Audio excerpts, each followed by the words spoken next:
Hello and welcome to Sidequest. This is our weekly video game show here at Geekverse. I'm your host, Dylan Muss, and I have with me the queen of co-op herself, Jessica. Welcome back. How are you doing tonight?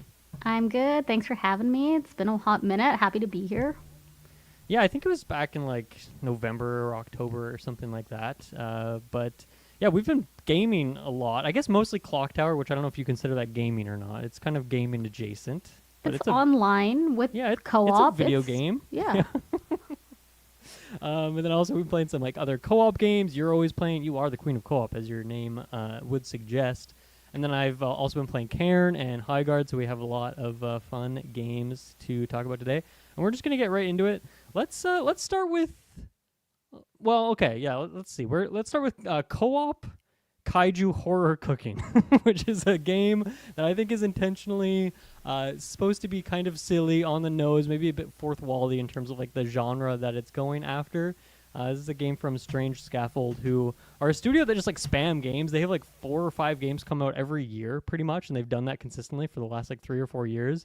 They just make things quick, kind of dirty, not necessarily the highest quality. Every once in a while, I feel like once a year they have like one big, like more quality thing, and then the other stuff is kind of just a janky mix of genres, but they never do the same thing twice. It's a very like meta company, very interesting. They kind of, not meta as in like the Facebook company making virtual reality games, but meta as in like this co-op kaiju horror cooking, like just taking this genre and, being self-aware of what they're doing here. So yeah, the premise of this game is, geez, how would you describe it? It's you and up to a few. You can technically support up to 4, but then they're like, oh, you can do 8 if you want, but it just like is not going to run very well. They're like, it's like very buggy if you do that. So I like that they're very honest about that. It's you and your buddies. You show up at this. First you're in this town. You're talking to people. You can get equipment and stuff like that. And then you go to this cooking sequence. You're kind of at the top of this mountain. You can see off in the distance there's a kaiju slowly walking towards the camp. So outside, right here by this camp, there's a bunch of there's like cooking apparatuses, cutting boards, stoves, that kind of thing. And then next to that, there's like a cave, dungeon entrance. And so it's kind of totally up to you the way you want to divvy out your strategy. The way we're doing it is like we usually had one dedicated chef. So they'd be out there, they'd be preparing the food, they'd be making sure that we're getting the right ingredients, and then the rest of us would just fly into the dungeon, try and not die. And we eventually got a little bit better at it, but we've played a few sessions of this. It's been a bit since we have played it, but I really like this game. I've had a lot of fun with it. Of course, the caveat again, it is extremely janky, but yeah, what have you thought with kaiju cooking? Do you want to get back in there, or have you like had your time with it at this point? That one was it cost us like $5. That's true, very cheap. I mean, I think I got my $5 worth. I'm not gonna lie. It was not my top tier game that I've played recently. It had its moments. It was fun, but it was I don't know. It was very repetitive for me, I think, was That's the main true. thing. Yeah. And also I was playing with people, I won't name any names, cough Dylan, that wouldn't let me spam the cheat to get us free money Yes. and automatically pass the level, which I thought we was... did it a couple times. We Because- didn't know. You can just yeah, like 'cause one of the button cheats is just like unlocked by default. You can just like hit F11 or whatever and like get the win condition. Like you don't even have to like enable in settings or like a console command. It's so silly that they just allow you to do that whenever. You can like accidentally just hit this cheat button. It was great. The first level, like, we passed and we are like, oh, how did we get so much money? And I was like, oh, guys, just so you know, I found this cheat. But yeah. it is fun, and it has like these little nuances to it of like trying to figure it out. But it's definitely janky. I died a lot. I died almost every time we entered that dungeon. So it was good. Like if someone comes and picks up your body, takes you back outside, you can get brought back to life. But Yeah. Which it took us a while to figure that out even. yeah. So, and there is like the list too. You have to be careful what you're grabbing. Sometimes they like fruit or butter, everything like that. But Yeah. it was fun, but I was not good at it. Let's be honest. Yeah. I mean, even like the difficulty jump, just even between the first level and like the second one, just the amount of enemies, how dangerous it is. Like, yeah, the dungeon is extremely savage. You don't have like great tools to fight off enemies. And as you said, you're kind of going through the dungeon trying to find the right food, the right ingredients, and then also picking up like potions or like weapons, torches, like that kind of basic stuff. Some of it's like fighting monsters. Sometimes it's more just like running past them, but they're so fast too. Like it's not very easy to just like kite them, and you're in like very tight corridors as well. Sometimes you're on like balance beams essentially. So if you take one wrong turn, you just like fall right off into some death pit below, and then it's like you don't have a lot of HP, and it's kind of hard to revive people as well. So they really amp up the difficulty like almost immediately too. Like, even the first level took us a few tries. And there is no like tutorial. It's basically like true. You're just thrown into this dungeon. You run into a mechanic and you don't know what it does. You basically just have to walk into it, and you're like, oh, that's a bomb and it kills me. There was no way to know that. Mm-hmm. Yeah, even like what some of the potions do, it's like kind of unclear. You kind of just have to take it and then through process of elimination figure out what it does.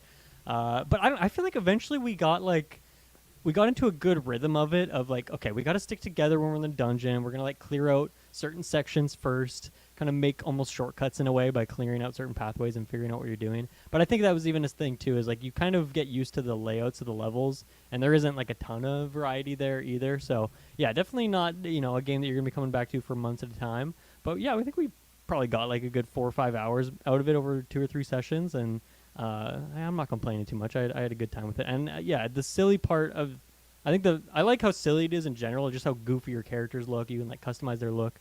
But then like the cooking part of it, because I guess we haven't described this yet, is you're doing your cooking. You do the, cooking things up, putting some salt on it, chopping things on the cutting board, mashing things up, and you put it in a catapult. You just dump food in this catapult, and you just launch the food into the kaiju's mouth because they're so far away, and they're like slowly walking towards you, and you have to feed them enough before they get to you.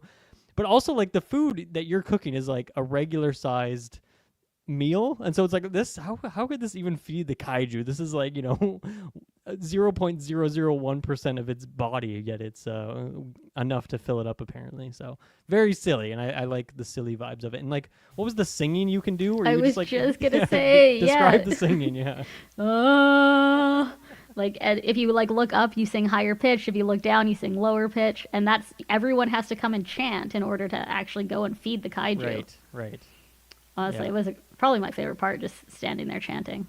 Yeah, and I guess you could use that to like find your teammates and stuff, but I don't know if we ever really did it for any utility other than just like memeing. It was mostly just to fuck around with each other. Yeah. 100%. And yeah, lots of times like you're standing there and you're like, who's not chanting? Who's not yelling? Because, I don't know. And there was some customization too. I don't know if we really touched on that. Like, you can change how you look and that too. Do you remember, was that anything worthwhile?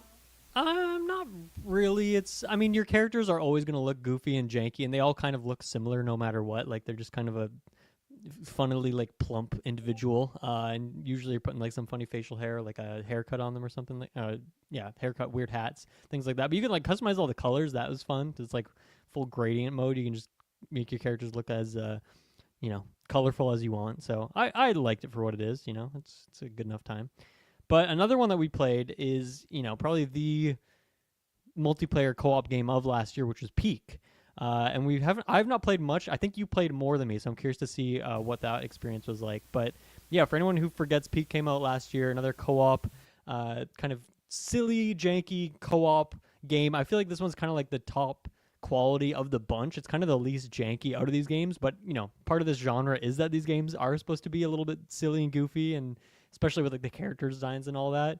But this one's very simple. You just climbing a mountain together, but there's like a million obstacles and goofy things that can happen in between. But yeah, I think I saw on Steam or Discord or something that you had played some more. So what was that like? Did you go to the next level, or did you restart from the beginning? Like, what have you been doing in Peak?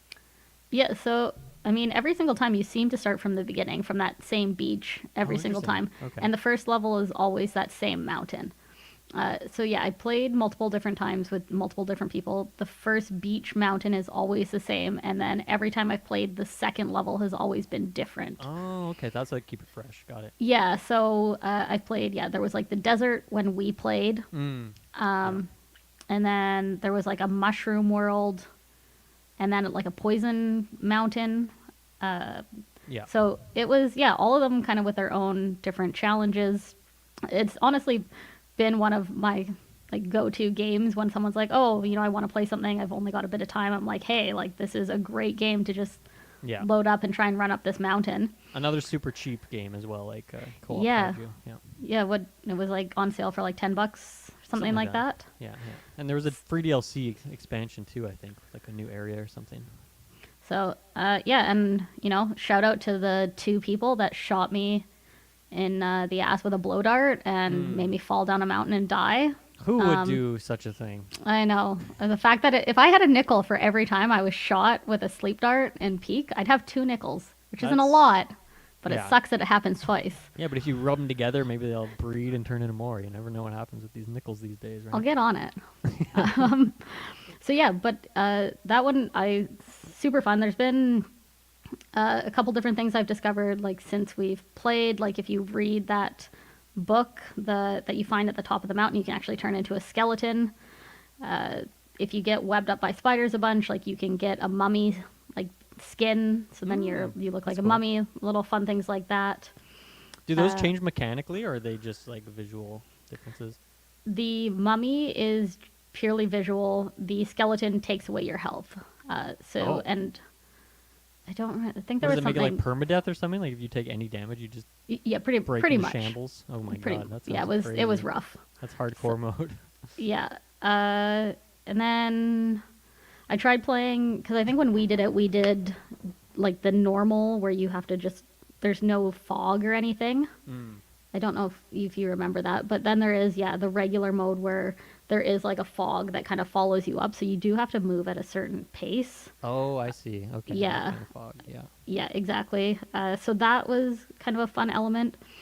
The other people that I played with didn't want to do like the local in-game like chat, and I Proc actually chat, I really liked playing the proc chat with you. Kind of gave it a fun element, especially with the bugle and having to like listen for the bugle to try and find you. Yeah. So if people are looking to check it out, I would definitely recommend trying it with the proximity chat because it's just another fun element. Yeah, I mean that's kind of like I feel like the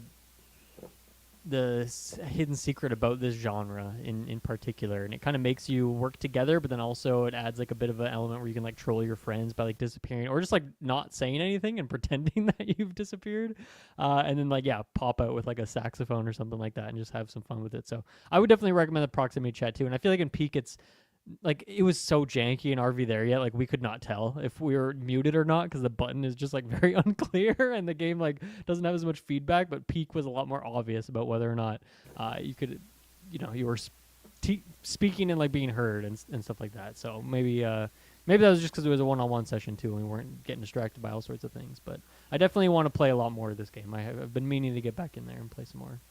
Yeah, I definitely down to play it again, and I think it would be fun with more people, and even with the proximity chat, trying to figure it out. But because you do have to consider that the amount that you can carry up is based on, you need more people to be able to carry more things to like spread the weight out. Right. And I also found out that there's like Bing Bong at like the very base of the island. There's like this little stuffy, and apparently if you carry it all the way to the top of the mountain, you get an achievement. So like, okay. I need to get back in there for that achievement Yeah. if you are wanting to play. I do. Yeah, I mean that was like a fun part of it too. Is just like in your backpack is where you keep all your stuff, but you can't like reach your backpack necessarily. You have to like get. I think there's ways around it, but you like have to pretty much get your teammate to go in there for you and fish things out, and so that just adds like another good reason to stick together, and also like spread out the kinds of items you have, or you could like have specialists. Like I feel like there actually are like a lot of strategies you could take, even though it doesn't seem like a game that would have that kind of mechanical depth. But there's so many weird items in that game, some that I didn't really know what they would be useful for, why you would want them, or even what they did at all. And so I feel like that adds a good amount of replayability to it as well, like just trying different things each time you climb up the mountain. Yeah, so I did find out basically, you have to take the backpack off, set it on the ground, and then pick your items and then put it back on. Who's got the time, Yeah, and I mean, I don't know if you remember, but when you and me played, all that would happen was I would take off my backpack to go and look at it, and all of a sudden Dylan had filled it with multiple items and weighed me down, and I was like, I didn't touch a single one of these items. Where did these come from?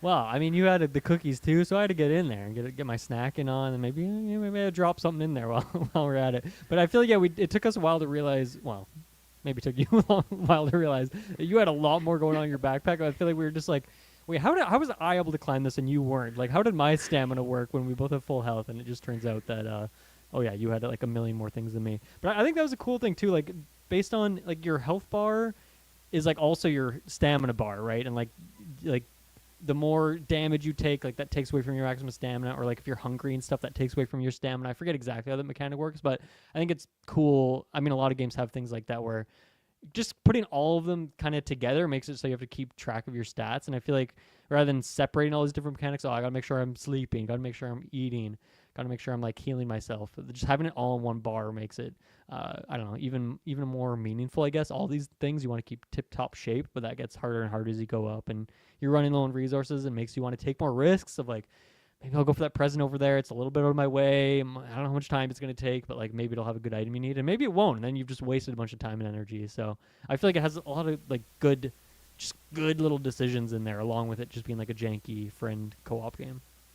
Yeah, and so that was one thing too that I noticed is you in the beginning, like in that first mountain, you might pick up antidotes and things like that, but there wasn't really anywhere that you got poisoned. But depending on what world you get the next time, like the one time that I got the poison world, had I been smart enough to pick up and carry all of those items with me, it would have been really useful. Right. So there is, some like longevity and being able to plan ahead about being able to hold those items that, they're weighing you down now, but I might need them depending on what world I get next. Yeah. Yeah, really fun game so far. So yeah, I'm definitely. When you played again with some friends, how many people did you have in the party? It's just 1-on-1 for both of them. Oh, okay. So, got it. And don't forget to honorable mention, you get to play chess in the beginning. Yes, that was very fun because it's like not. It is a regular chessboard, but there aren't the tiles are not mechanically in the game, so you just have to pick up the pieces and put them down, and like the game does not check like, oh, you can't move a piece there, that's not a legal move. So like you just have to keep an eye on it. But Jessica, I remember as a kid, you remember that show that was like it was like Ty Pennington's Home Renovation. Did you ever watch that show on TLC where they would like take a family away from their home for a couple weeks and they'd like completely redecorate the house? Yes. And I always, as a kid, would just be fascinated by the way they decorate the kids' rooms, which are like not actually like efficient, good kids' rooms, but they always had like a crazy theme that as a kid I was like, whoa, I wanted a bedroom like that. And I remember one of them was like a kid who had like a full like human-sized chessboard in their room, and I was like, that is the coolest thing ever. I'm gonna have one of those one day, and like I probably won't because who's got the time or money or space to have a kind of thing like that. But I like in Peak or in games when it's just like, here's just a giant chessboard. It just makes it more fun for some reason. So I really enjoyed that. We had a good game of chess there. I'm pretty sure I lost. Shout out to that. Yeah, I mean, we didn't even really leave the airport for like a half an hour at least. Like we were just, there was a climbing wall, we were playing chess, we were just throwing things. Yeah, there was a basketball hoop there. Basketball hoop, you can like take selfies and whatnot, like in the photo booth. Like there's just a lot of things you can mess around with in there. And there was a lot of that. There was a lot of really fun customization in the beginning, even before you go and play and like earn anything. Different eyes, different colors. Yeah. Different facial expressions. So yeah, we had a good time in that little room even before we started. Absolutely. Anything else on Peak specifically here? No, I'd recommend it. Yeah, that's my final thought, I guess. We'll play more and we'll report back on it. But since we're talking about Peak, let me roll that into another climbing game. So Cairn, spelled Cairn, just came out a couple days ago. It had like a demo a few months ago or something like that. So I feel like it's been around. It's been at a couple showcases. So I feel like in terms of climbing games, this is kind of it's like almost a bit more mainstream. More people like have their eyes on it, and then it's a game that's like this niche normally would. So yeah, this came out. I've been playing it. I played it over the weekend of maybe like 4 or 5 hours in or something like that. It's kind of really trying to be a climbing simulation game. It's trying to take the mechanics of like actual rock climbing, physical rock climbing, a lot more seriously than other games, because Peak or like Breath of the Wild, things like that have like a stamina bar and you're like climbing over ledges and things like that. But it's not really about, oh, where exactly do I put my hand or my foot to like climb up this thing, right? It's more about managing your stamina and position, like general position and whatnot, but it's not as precise in that way. And then I played another game a couple of years ago called Jusant, which was a similar thing to Cairn, and then it's like, hey, you just got to climb this big-ass mountain. You just got to get up there. But I think one of the biggest downfalls for me with Jusant, and I played the whole thing, so I still enjoyed it enough, I guess, to get through it all, is that you don't use your feet at all, right? Like, your feet are, like, automatically moved as you're climbing up the mountain. It's more about, like, putting your hands in certain positions. And so it feels like a step up from, there's so many games where you can, like, climb climb ledges, climb walls, but usually it's like, okay, you can put your hand on like the yellow things, right? But you're not really actually putting them there. You're just kind of pressing up or the right or left, and your character vaguely moves in that direction. So Jusant was like a step up from those kind of games. And then Cairn is like now another step up from those as well, or from that game specifically, in that, there's no like yellow painted objects on these walls here. There's just a bunch of different rock features. There's like, I don't know, little tight little areas, little bars or things like that, or just like bigger things that you're pressing into. And yeah, the biggest thing for me is that you control your feet as well. So it's one of those games that like you have a lot of control over your character because you have all 4 limbs. And I've switched to a control scheme where like the 2 triggers and the 2 bumpers are just my like individual limbs there. There is one of my annoyances with the game, and maybe I just haven't figured this out yet or not good enough at it yet, is that like anytime you essentially press square with whatever limb you're going to use, and then you like start moving that limb, and then you press square to like, lock it into something, and then the game kind of automatically picks like what your next limb should be essentially. So it's like, oh, you should probably move a leg here, move a hand here. But like, since I and you are like climbers, like I'm like, I know what limb I want to move here, and I want to do every single movement on this. I don't want you to automatically do anything. And so sometimes I have to fight with it a bit to be like, no, I want to move my leg right now. Let me move my leg without just immediately taking my hand off. And now I have to like find a new spot for that. So I think that I got to get used to that. And there's like a bunch of different control schemes you can use. And there's even like easier ones where you don't have to worry about your feet as much. But obviously I kind of want like all of the levels of depth in there. But honestly, it's definitely like the best climbing game I've played in terms of like actually getting some of these mechanics right.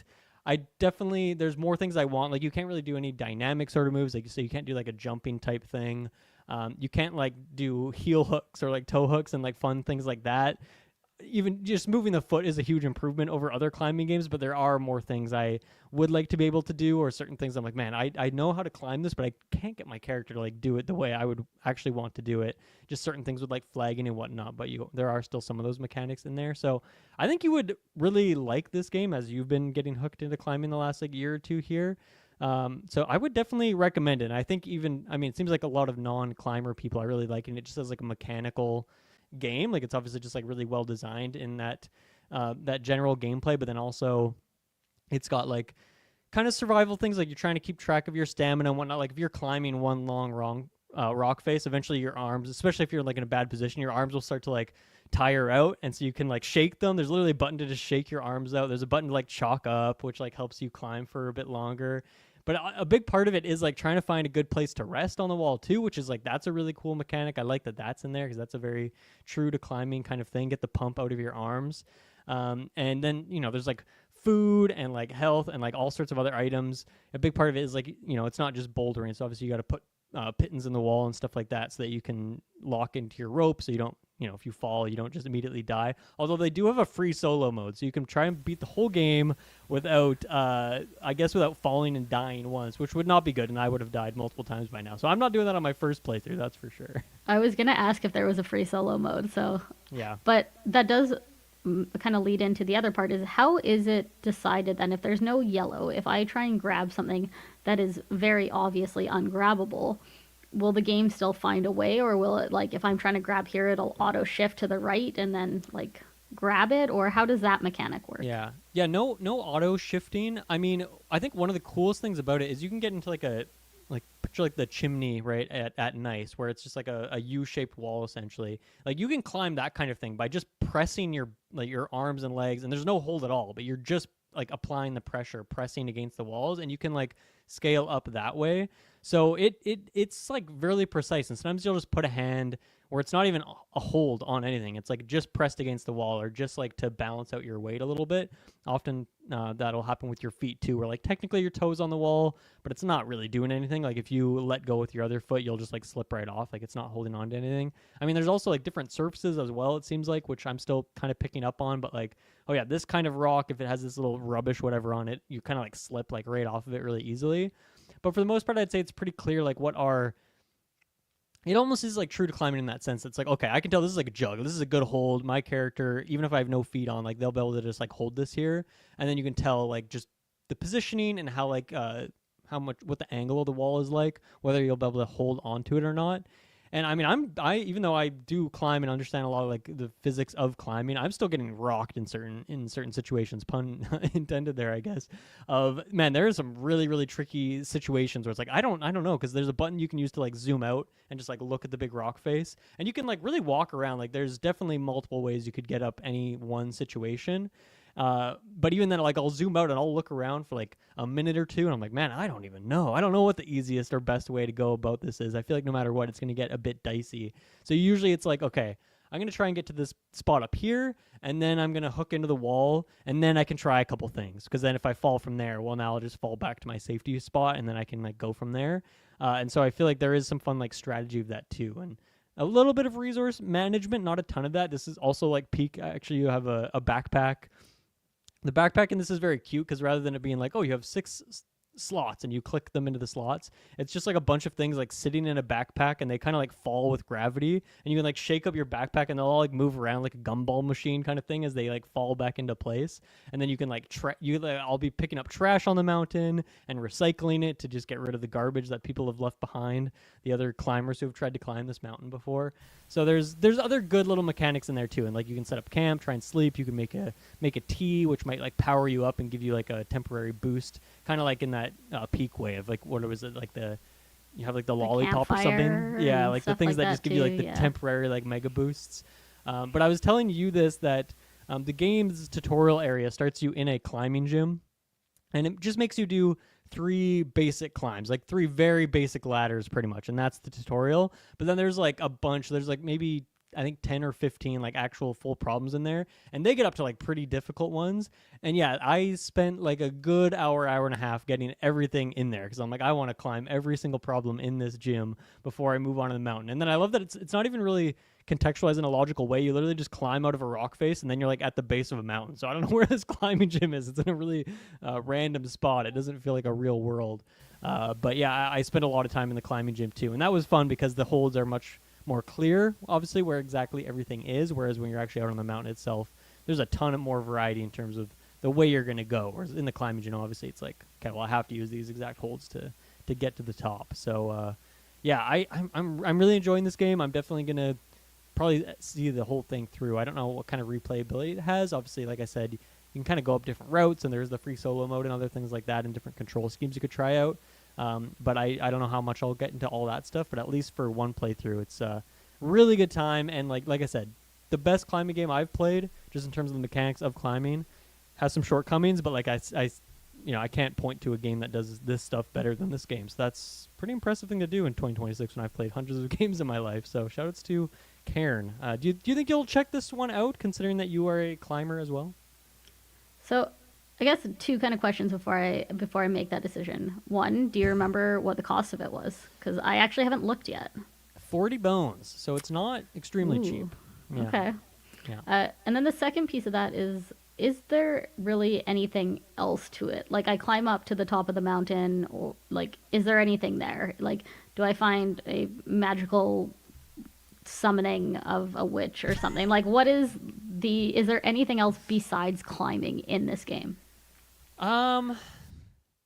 Short answer, probably no. Let's see what else is. I mean, as you're climbing up, you're getting to different like trail markers and like signs and things like that. So you can like read about different stuff, and there's like lore. The story essentially of this game is that this mountain that you're climbing is an inclimbable mountain. No one has ever summited this mountain. And I've already found a couple bodies on this thing, climbers who fell and had no one with them, whatever it is. But yeah, I don't know like what's at the top at the or other things like that. I mean, I think you're really there for the mechanics of climbing. I remember one of the trailers, there's like ice picks. So at some point you're doing that kind of climbing too. So I'm guessing the styles will switch up as you're going through it as well. But so I guess there's like a little bit of variety here and there, but I don't know. I think I'm maybe too early on to answer that question fully, but truly, like you're playing this game to get a cool rock climbing sim. So if that's not exactly what you want for $40, then yeah, probably just wait at this point in time. Yeah, I feel like I probably won't for $40, but I also feel like if you wanted to stream it one day, I would sit and watch. Okay, check it out. That's a good idea. Like, that's my level of investment. Like, I'm interested, but not $40 interested. I do feel like this is a game that I want to show all my rock climber friends. I just want them to like sit down on the couch and watch for half an hour and you know, marvel at how cool this game is and how well it achieves the thing that we love doing. Can you like have multiple save files? I don't know. I assume so. I would really like to see you in the climbing gym and discuss the grading, like the V level of like the starting routes. I was thinking about doing a video about that. There is a guy that does videos like that. Like he graded all of the problems in Peak, like on that one warm up wall, which is a very funny video. I forget it's like Nicholas or Nikolai or something like that. But anyway, he's making cool, funny YouTube gaming climbing video crossover stuff. So I'm sure he'll make a video on Cairn where he discusses all the ones in that gym. So I'm not gonna encroach on his decree. I guarantee you he's making that video. So I'll let him do that, and I'll send you the link when it's done. Deal. Yeah, he's got a good style. But yeah, I definitely was thinking about that because they don't give them a V rating. They just like call them 1 through 9 or 10 or however many there are in there. But I don't think that correlates to the V grading of it. Some of them are pretty crazy though. Like some of them, like I don't know if this is possible. This one's actually kind of nuts, but within the mechanics of the game, it's possible, obviously. Within the 1 to 10, you as a climber personally, what level would you have completed in this gym? That's a really good question. Oh, it's interesting. So many of the there aren't really holds that look like a jug in this game because whether it's just like a piece of rock sticking out of the wall, like a bulge, versus like it actually being a jug, wouldn't really make any difference mechanically for like this game in particular. So most of the climbs in that gym were like essentially big pinches, and that's my weakness for sure. So if what looks like it should be a jug actually was a jug in real life, I feel like that would change some of the things I'd be able to do. But it was a lot of pinches, and that is definitely, you'd get insanely good at pinches if this is the climbing gym that you climbed at regularly. But there was a couple slab ones in there, and I like some slab. But one of the slabs is like this. No mere mortal could do this. Would be impossible. But then also, like I said, you can't. There's no way to, at least as far as I can tell, like you can run and jump over a gap like on the ground when you're not climbing, but there is not a way to do like a dynamic jump. And so I feel like that would make some of these problems actually more doable. You can't do that as the character in this game. You can't just like jump past holds. But I could as a human being. So I think maybe some of the harder ones, I could cheese them. I could break the beta a little bit because I'm capable of jumping because I'm a human. Are you longer than your character? Oh, this is really off topic, but like I just thinking about like the reaching. Like, is the character my reach or is the character your reach? I mean, the character is a woman who just generally are shorter and have less wingspan than men. So I don't know. Just if I go raw physics on that, then I probably have a bit more reach. So yeah, so you're definitely like doing the routes a little faster. I mean, she's ridiculously strong though. She's a lot stronger than me. Oh yeah, she's got the pinches mastered. So exactly. I mean, she can pinch on something that doesn't even exist. She can do crazy stuff.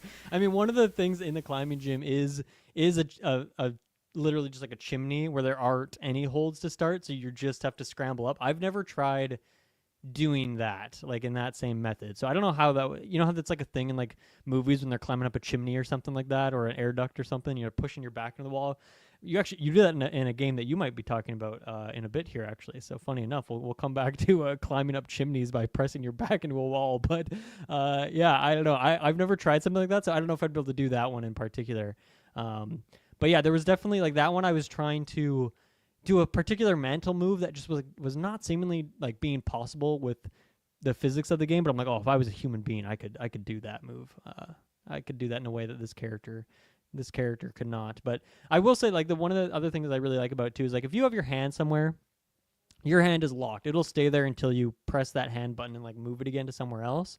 But your feet, it like does a good job of like if you're pulling or like pressing up through a thing, it doesn't just like you don't have to like let go. You don't have to click a button to let go of your foot. Like your foot will just naturally let go as you're reaching up to climb for that next hold. So it does a good job of like giving you the control of your feet, but not making you glued to the wall with them and just making the game like tedious, because there's a lot of games like this that give you a ton of control over your character, but they're like intentionally very janky and like you can't master it, like QWOP or like Baby Steps that came out a couple months ago.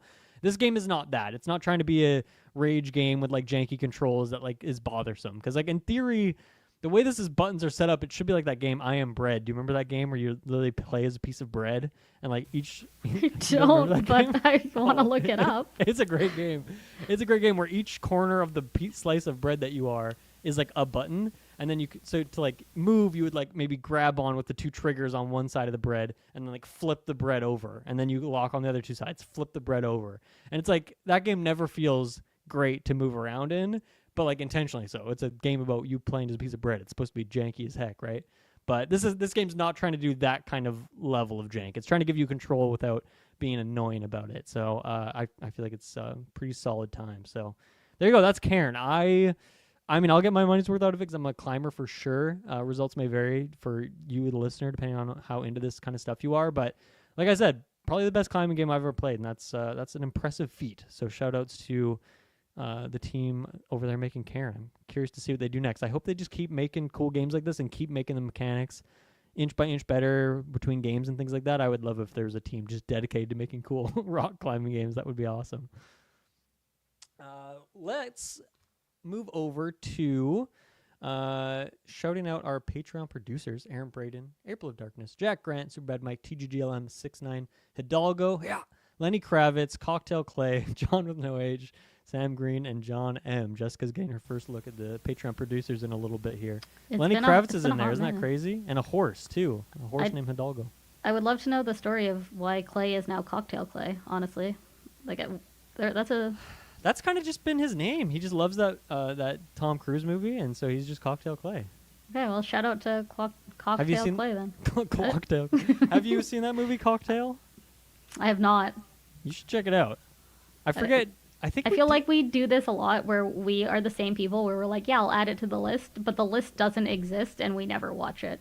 I do have a list now, and I do knock things off the list, but really slowly. Like I do like one every 3 months. So it's like I don't watch movies a whole lot, and if I do, it's usually like I'm going to the theater, something for a review purpose.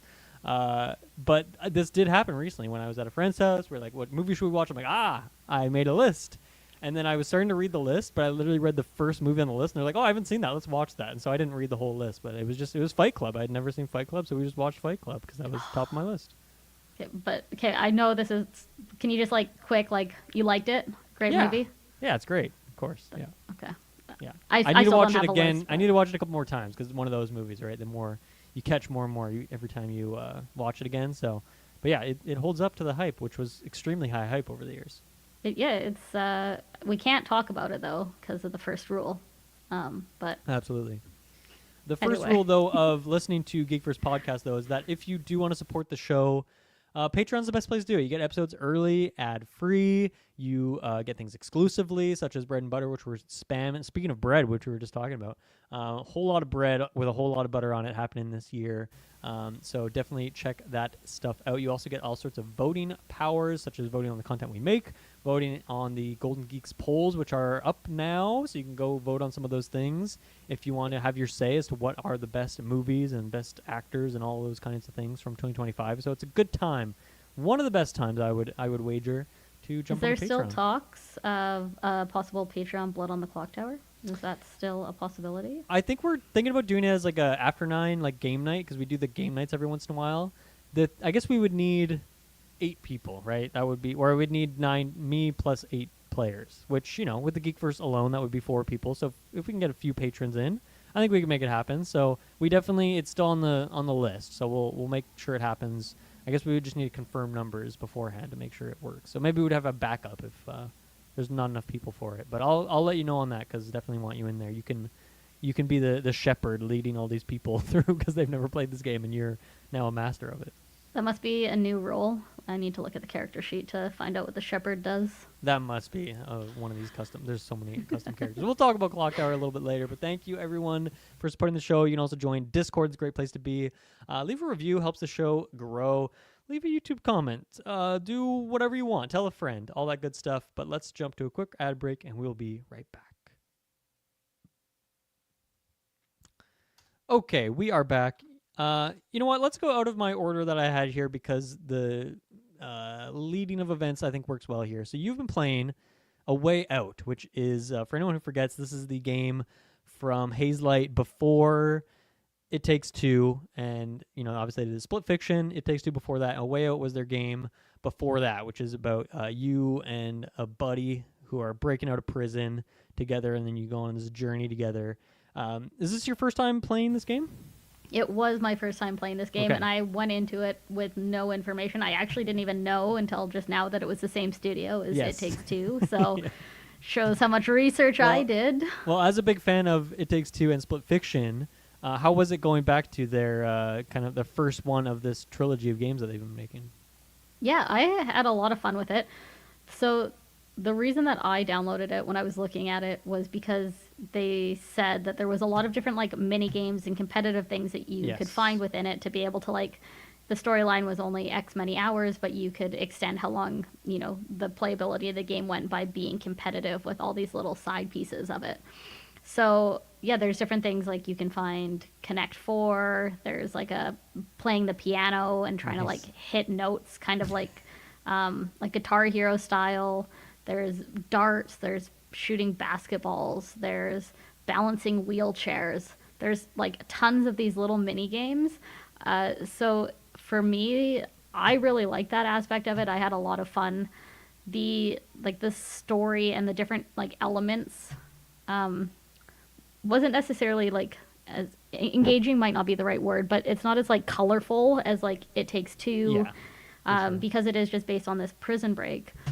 But the person that I played with wasn't as competitive as me, so we would like play like one time, someone would win or lose, and then they would walk away, and I was like, Oh. no, like I wanted to just like sit there until I won everything. Yes. Didn't of course. didn't end up working that way, but it was a really fun game. It was a lot of different things that you could interact with, different people you could talk to and see how they would respond back. Like it gave you the option to like, one way or the other.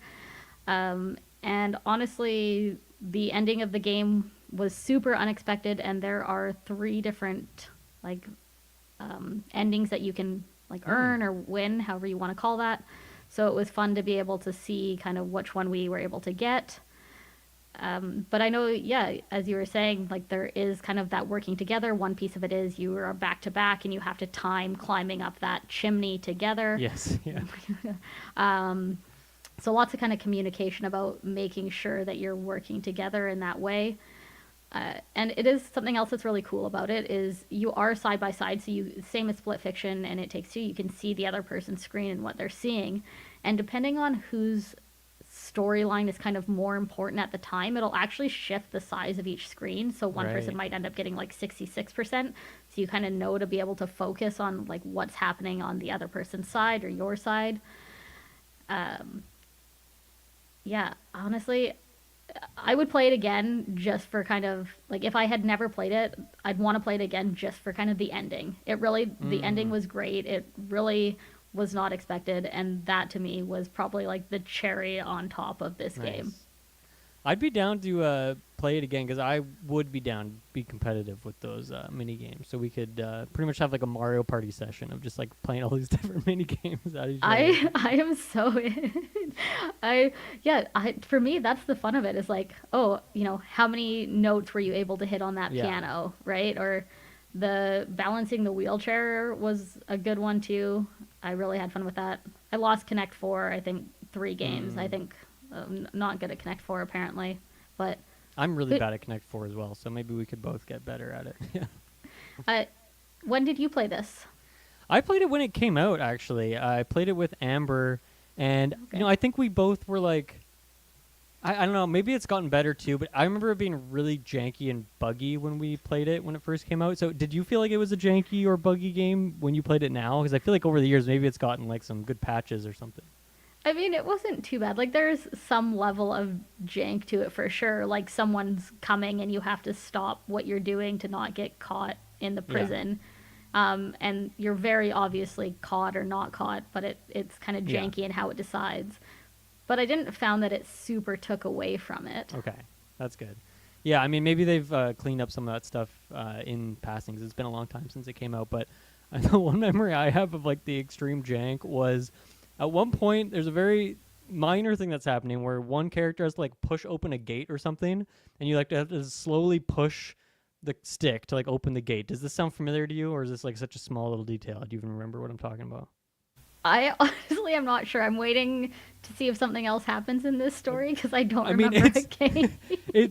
that is all you're doing. You're pushing this gate. One person's pushing the gate. Maybe the other person sneaks through. But I remember that like, if you just didn't let go of the button, your character would like keep pushing this gate, and eventually the gate would start clipping through the fence, and it would go in like a full 360-degree angle. Like you could just endlessly push this gate, and then you could like go backwards with it, and it was like very slowly pushing, and we were just clipping through walls, and I just distinctly remember like Amber's laugh, our laughter together, just like dying at how stupid this thing was and how little of a detail it was, but it was just killing us. And I feel like there was a couple moments like that of just like really silly things happening that were clearly not like intentional but made for a great experience. So I feel like I came away with it not being like, not thinking this was a great game, but it was a really fun time playing it together in the way that like these other games like co-op kaiju horror cooking, a lot of issues with that game for sure, right? And you can point out a lot of them because a lot of them are like really obvious buggy glitchy things, but it's still a great time. It's like, how do you weigh that? Like, I guess would I have more or less fun playing this game than like any other co-op game, right? It's always tricky when you're playing a game with one of your best friends. You obviously are just gonna like have a good time even if the game's not great. But since then, I mean, that's prompted us to want to play It Takes Two and Split Fiction and check out the rest of these games. So I've always liked what they're doing, and it's cool to have a dedicated co-op studio at this point who are making like really quality games. So yeah, where is it in your Hazelight ranking? Give me, out of the 3 games, what one's best, what's middle, what's bottom? Split Fiction is definitely still number 1. I absolutely love Split Fiction. I had so much Nice. fun playing it. I'd probably put this over It Takes Two. Oh, okay. I wonderful. had a lot of fun with it, and I honestly, it was just kind of the ending for me. Like I didn't expect it. A lot of jokes have come from that ending. Okay. I'm Yeah. not gonna lie, I have no idea when this came out. Am I allowed to spoil the ending? Like, has it been long enough now? I think it was Like, 2017. I don't remember the ending, so I would love if you spoiled it for me and reminded me. yeah, so basically, yeah, you're working together to try and bust out of this prison, and then at the end, it turns out that one of them is actually an undercover cop. Right. And right. So yeah, so after spending all this time working together, it's now become a joke about, like, well, you're a traitor, and that's kind of never gone away since we played this game. The jokes about me being a traitor have continued on. Yes, got it. So I'm curious, what is like the different endings? Have you looked up what the different endings are? Yeah, so it's basically depends on who wins. So like if Leo wins, he gets his own ending. If Vincent wins, Vincent gets an ending. Or if how he do you refuses win? to fight, like there's a big battle like Okay, afterwards. okay. Like basically you're trying to kill your co-op partner. You spend all this time working together, and then it's whoever kills the other person wins, and then Yeah. they win the ending. Right. So when I played it, because I ended up playing the character that was the traitor, I like didn't fight back. I was like, you can just have the win. Like, I'm sorry I betrayed you, and just like let them kill me. And it's multiple scenes. There's like 3 or 4 different sequences for you to try and win. Yeah. But then the hidden ending is if no one fights back and it goes on long enough that no one dies, that you get like a alternative secret ending. Right. Are kind of the 3. Got it. But yeah, for me that was like, it was just such a surprise because we spend so much time thinking we're buddies, and then all of a sudden it's like, you son of a, Yeah. there was definitely not a ton of replayability besides that, I guess, compared to like it Takes Two, but I don't remember liking kind of the story and the fun of It Takes Two the same. Yeah, because So. I feel like from my memory, A Way Out it's because so many sections in Split Fiction or It Takes Two. I find their game names really hard to remember for some reason. There's a lot of sequences where it's like, if you're player 1, you do this sequence. Player 2, you are this sequence. You're this character. You have a different moveset and stuff. A Way Out's kind of different in that, right? Like you can like choose like, oh, I want to go do this part. I want to go do this part. Am I wrong or right about that? So it's kind of different. It kind of just depends who, like, I guess, picks things up. Like if if one person picks up the gun, then they get to do this sequence. If someone else picks up, whatever other thing, they're doing something else. You both kind of get free roam around. So if, say, you have to speak to one person specifically, if someone gets there first, then they're the one that interacts with them. Yeah, got it. So got it.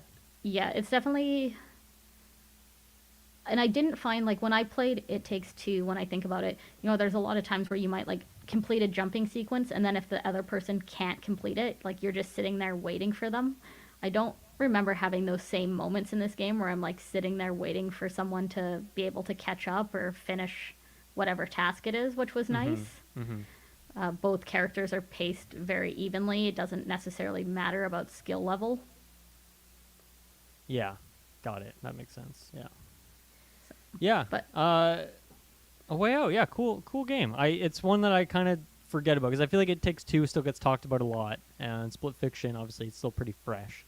But I feel like A Way Out is like a forgotten one. A lot of people like didn't play that back in the day, but I feel like It Takes Two was so big. It was like a Game of the Year winner at the Game Awards, which is crazy, and so many things like that. Like everyone's kind of played it now, and I think does like Split Fiction have the god damn these names. Does A Way Out have the friend pass thing in the way these other ones do? ooh, Or did I you guys don't both think have to buy it? I don't think it did. I think we Okay. both bought it. But I mean, it was cheap. I'm pretty sure That makes sense because it's pretty old at this point. But I feel like that's another reason why so many people have played A Way Out and Split Fiction is just fuck. God damn it! Why people have played It Takes Two and Split Fiction? It's Split Fiction that has a good name. I can remember that. A Way Out, It Takes Two. I don't know what it is about those two goddamn names, but I can't separate them in my mind. But obviously, with the friend pass of those, makes them so much more accessible, and they also just sold like a huge amount, which is impressive considering that a lot of people who play it don't even need to buy it, so they've just have that many more players to it. But yeah, so I don't know, maybe I forget if they had that back in the day for A Way Out. Yeah, I don't think it does now. I think we both had to buy it, but I think it was cheap. I think it was only like $20 or $30, and for the 1 or 2 nights, 3 nights that it took us to get through it, it was worth it. I had fun with it. And it's like you said, it's one of those games where you just kind of make jokes about it too. Like we just joked about the sexual tension between the two characters the entire time. So things like that just make it enjoyable despite the jank. And it sounds like neither of you saw the ending twist coming. No. That's good. So did you don't even remember the ending. You probably don't remember if you saw it coming or not. I don't remember if I knew that it was coming. I'd never do. In any movie, whatever, I'm not a plot twist detector. That is not one of my skills. Well, I shouldn't have spoiled it. We could have played it again, and I could have made you the guy that betrays me. I ruined it. Yeah, I wonder if it would have come back as it was like halfway through. I'm like, oh yeah, I remember where this is going. Just like the way it delivers certain lines or something. But wonder if there's a way to just play the mini games. Because if there is, I'm down to mini game it up with you. Yeah. I forget where I even played it. I don't even know what console. Maybe it was PC. I can't remember. I don't know where I have it, but we'll take a look. We'll take a look at that. We gotta play Peak though. Peak's higher priority for me over revisiting A Way Out. I'm down. We could get a couple people together. Let's do it. All the games. There you go. There's A Way Out. Jessica, let me tell you a little bit about a game called Highguard, which you probably don't care much about, but you know what? You hear me anyway, because this game's the talk of the town. It's a good time to talk about it. So, I don't think you've heard of this game, right? You don't even know what it is? No, I think when we were talking before the cast, I called it by the wrong name even when I was referring to it. Like so Highlands. I called it Highlands. That's better than High Life. That sounds like a gym or something, or like a dispensary. Anyway, the game is called Highguard. So this is a game that came out of nowhere, but it was announced at the Game Awards. Kind of controversially so because it got that final trailer spot, the big juicy spot. For the Game Awards, it's like whatever game trailer opens the show and everyone closes it. Those are like Jeff Keighley. Make sure those are like the juiciest, biggest trailers around. And everyone was like, Highguard? What is this? From a new studio. No one's heard of this studio. It's like previous, I think, Apex Legends developers. But it looked like, kind of like an Overwatchy kind of thing, kind of like an Apex Legends, which is like all sorts of these games. And I think people were particularly harsh on it because Concord came out last year or a couple of years ago, whatever it was, which was a very similar looking game. And that game came out and just completely bombed and was a huge failure. And then PlayStation had to refund everyone for it because they shut the game down in like 2 weeks. And everyone's like, here's Concord 2.0. Like, that's what Highguard is. And then all this stuff, weird stuff has been coming out since then of like, these developers didn't like pay to have this as the final slot. Like Jeff Keighley was like, oh, I just think this is cool. We should put it there, which everyone's like, sounds something fishy about that. And then even then, like, Game Awards, we cover that. We talk about all these things on the podcast. And even though I watched that showcase and talked about on the podcast, I did not realize in all that conversation that they announced this game in December and it came out a week ago. Like, it came out in January. It's like, wow, that's a really quick turnaround from announcement to release date. And so I feel like that part of the marketing just totally passed over me, that this game's coming out so soon. I've played it because it's free to play, so you can jump in there for $0. Of course, when you log in, there's like a million microtransaction things you can do to get skins and costumes and whatever. But yeah, the game finally came out. Somewhat controversial, I guess. I mean, I so much of it is weird because the game came out within an hour, had like overwhelmingly negative reviews on Steam from like tons and tons of people. But it's like, the game's been out for an hour. Like, how are you reviewing a game that you have barely even touched? Like, I don't, like, that gives you enough time to play like 1 or 2 rounds of this thing. So I don't know who these people are that are going to leave a Steam review on a thing that they've like barely touched at all. So I feel like a lot of it is kind of people just dogpiling on this game, like wanting it to be bad and like trying to will that into existence. But I don't know. There's also people who play a lot of these games in this genre, and so maybe they're better tells. But for me, I've played a few games, and I've had a good time with it. I'm enjoying it, and yeah, I'm definitely not the expert. Like, I've played some Apex. I played a lot of Overwatch back in the day. But like, I didn't play Concord. I don't play a lot of things in this genre, so it's a bit out of left field for me. But I guess just to describe what the game actually is, I was getting to that. I need more information here. I got pictures off Google. I need more. Yes. I was just giving you the context of how we get to the release of this game. But here we go. It's Highguard. It is a team-based hero shooter, I guess you could call it. That'd probably be a good way to go about it. It's interesting. It's pulling from a lot of different things. Like at times it feels like a bit of a battle royale, even though it's like a much smaller scale. At times it feels almost a little bit like StarCraft because you're like smashing gems and like getting resources and like buying things at a shop. You're kind of securing your base. So the way it starts out is you and your team. I think the default is 3, so it's a 3-on-3 on like pretty big maps. But then also there's a 5v5 mode that you can do as well. So I've played a little bit of both of those. You start out, you're in like this giant bubble, which is your base. It's like an energy shield like about around your base. And the first like minute or so, everyone's kind of running around. You can secure walls. So like all the walls around your base are like fully destructible. You can just like shoot through them, bomb them, use abilities to destroy them, kind of in like in a battlefieldy sort of way. But yeah, the first part is you're kind of deciding which places you want to lock down. Maybe this building, because an enemy team, if they get here later, that's kind of where one of the main like you got to plant bombs in enemy bases kind of thing. So it's like, okay, I want to secure this building, secure this passageway. So you start out, you do that for about a minute. Maybe you're gathering resources, start building up a bit of currency. And then eventually you can leave your bubble base and you can go around the map. You can go collect things as you're finding boxes in the world. So you open those up. Maybe you'll find weapons. Maybe you'll find ammo. Maybe you'll find a saddle. Maybe you'll find this or that or the other thing. Resources. You're going around StarCrafty smashing gems to like get resources. Then you can go to shops, you can buy stuff. You do this for a few minutes. At some point during that sequence, you might encounter enemies who are cruising around the map as well, and so you can fight them. If you die, you get respawned back at your base, and then you go back out in the world finding things. One of the main things in this section, though, and what sets this game apart from other games in the genre is that you have mounts in this game, so you can just cruise around on like a horse, or I was using a bear, because I'm like, of course I want to use a bear. I think a panther is one of them, different things like that. So you can kind of cruise around pretty quickly. If your bear or whatever gets gunned down, they're like knocked out for like 10 seconds and you can like respawn them again. So you can cruise around that pretty quickly, right? And each one of these has like different pros and cons to them. And then eventually, after maybe 3 or 4 minutes or something like that, then this giant sword, or not really a giant sword, but it's a special sword called like I think it's called like a shield breaker or something like that, is going to spawn somewhere. I think it's randomly somewhere on the map. And there's like kind of like a 30-second heads up. It's almost like a Halo power weapon. It's like, oh, in 30 seconds, the rocket launcher is going to spawn right here. So then everyone starts to kind of set up around this thing, get ready to grab it. And then it turns into almost like a capture the flag. You want to keep the sword. If you get gunned down, you drop the sword and the enemy team can pick it up. Or you could I think you can maybe drop it and your teammate could go pick it up. And then at that point, after you grab a sword, you're going to go to the enemy base. And if you can get the sword to the enemy base, like their big bubble shield thing that I was talking about, if you can stab it into the wall there, then you'll start the siege on the enemy team.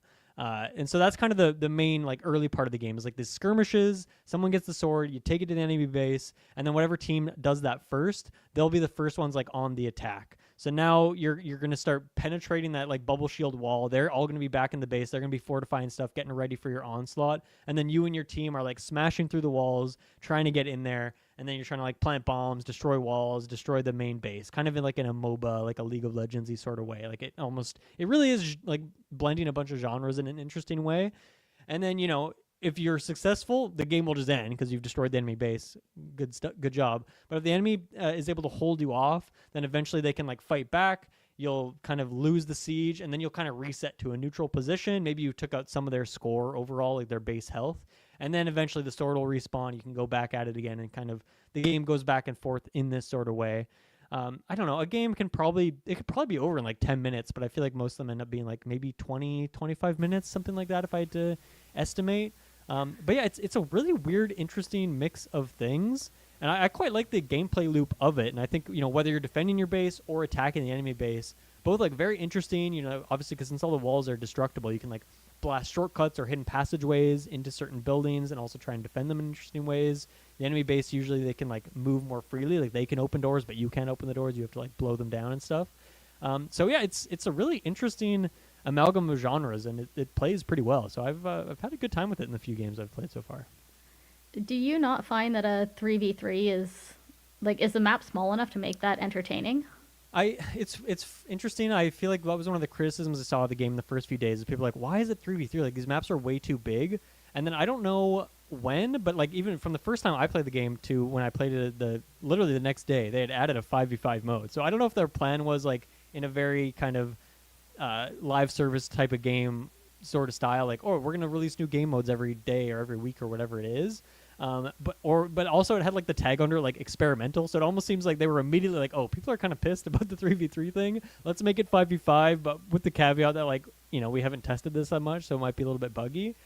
Both versions played about the same. With 4 more people, it was a more engaging game. There was a lot more going on, and obviously every character has like abilities and an ultimate attack. So obviously the more people you have, the more variety of abilities you're seeing in the match too. And I think with the map size, 5v5 feels better, but I didn't think that it felt bad with 3v3. I think we just had to be more strategic with our sticking together and things like that. So yeah, I mean, I think, and I've only played on some of the maps. There's a few of them, so results may vary based on which map you're on. But I do think 5v5 is probably the best way to go about it. It seems like a more engaging way to play the game. And then kind of my other question on that, you were talking about, getting these mounts and these upgrades and things like that. Mm-hmm. Is it like outside of each match, there's upgrades that carry into each game, or each game everyone starts at base level 0 every game?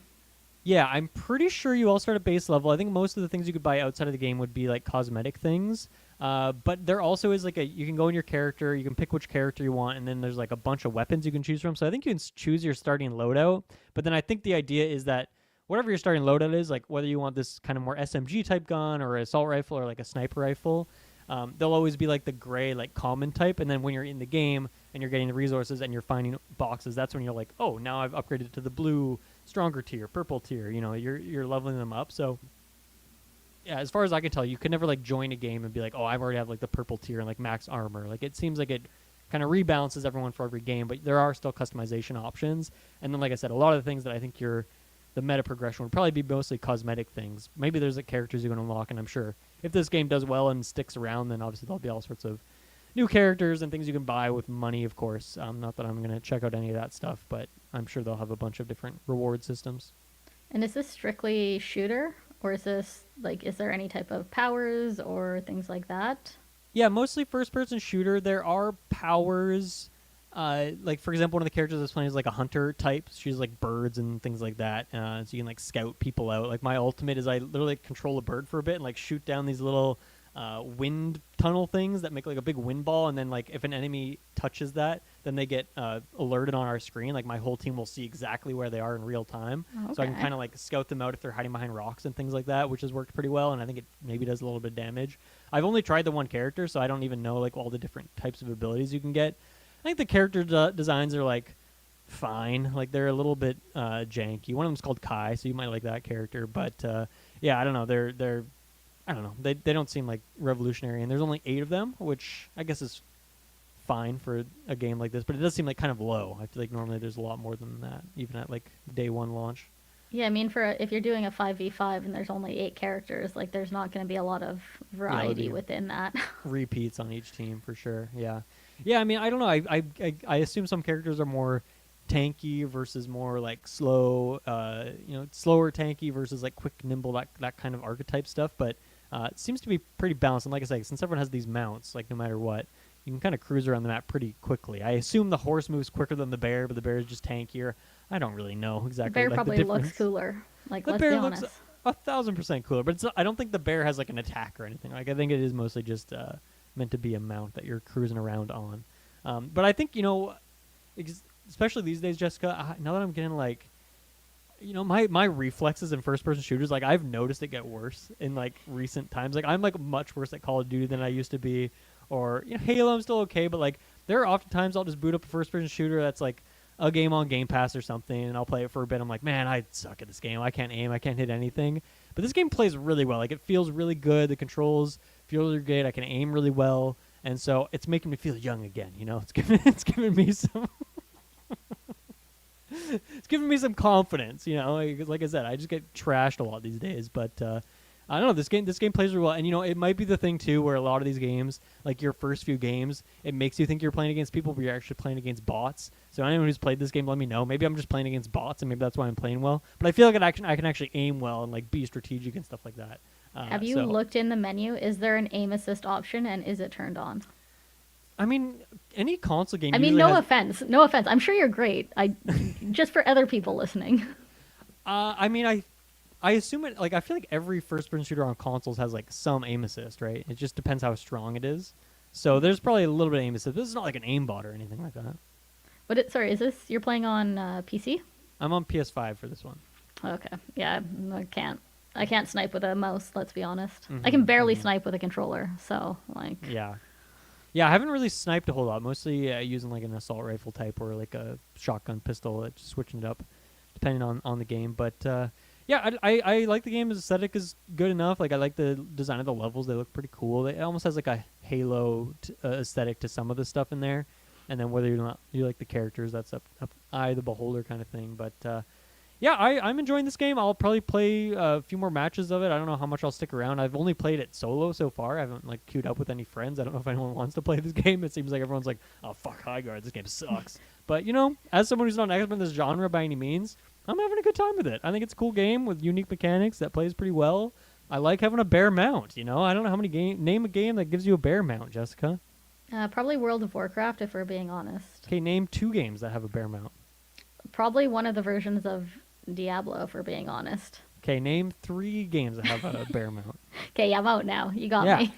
Well, you got to name Highguard. I mean, that's the freebie. No, that'd be a cheat answer. But, like, it's fun. I like having a bear mount. It's cool as heck. And you can also have a panther one too. That's pretty cool. I'm sure the panther can like jump way up in the sky. I'm not sure.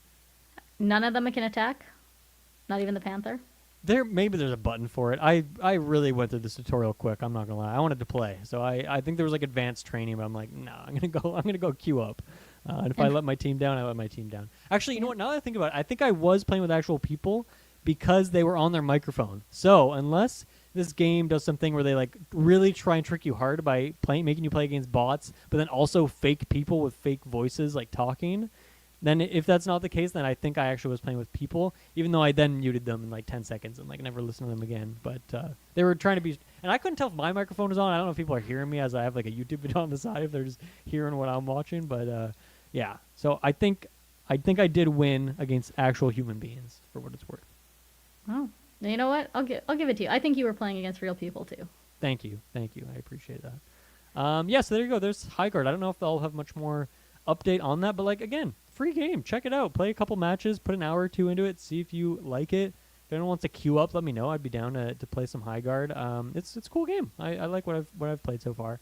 Let's jump to your last game, then we'll take our last break after that. But your last game on the list for today is another co-op game. So we're back to the co-op because you're the queen of co-op. Lego Voyagers, which is a game that I very much thought looked really cool and was really excited to check it out, and then just didn't get around to it. So tell me about Lego Voyagers. I honestly expected you to tell me about it. Seems like every time I come in here with a game, you've like pre-researched it and you tell me all this information about it that I didn't know. So I mean, all I can tell you is that Lego's doing a lot of weird things right now. Like they had Lego Party and Lego Voyagers last year. Lego Party being like a Mario Party like. They had that like really high fidelity like builder Rube Goldberg machine looking game that looked really cool. So they're doing more than just like the Lego Star Wars, Lego Indiana Jones type things. They're switching it up and spreading the IP love a little bit. So I like what they're doing here. And Voyagers is certainly a unique deviation from what they've done before. Yeah, it's definitely very like low risk, just kind of a fun game to play. There's, you die, you immediately respawn. There's no real like I don't know what the kind of correct wording for it, but yeah, risk to it. Like there's no fog climbing up the mountain like when you're playing Peak. There's no risk of your base dying when you're playing, I'm going to call it Highlands again. I know we just talked about it. It's already gone. It's really just kind of you're running around trying to solve like little puzzles, moving Lego bricks from one place to another to create bridges. You can hop onto your partner and like move together, or like reach higher places because you can now stack yourselves. Yeah. So, there's like fun things to interact with in the world, like different Lego. There'll be Lego flowers, and when you roll over top of them, they'll like pop and Lego pieces will fly into the sky. Cute. There is like a button to make like meeping noises, so you can meep at each other in the game. Describe a meep. I honestly, I don't know that I can make a Lego meep sound. Try it. Humor me. I cannot. I will not. Is it like beep? Do you want me to like? I'll Google it or like YouTube it and play it for you? Well, was I hot or cold when I made my sound? It's more kind of like cartoony, singy-ish. Glue? Is that hotter? No, that's definitely colder. That was colder. Weep. Okay, we're getting closer. Yeah. Oh, so it's high pitched? Yeah. Weep, weep, weep. Yeah, like you're definitely closer with that. It's more kind of sing-songy. Go a little more singy-like now. Weep, weep. Yoo. There you go. Yeah, we're cooking now. Yoo. That's a meep. Okay, good to know. Anyway, so,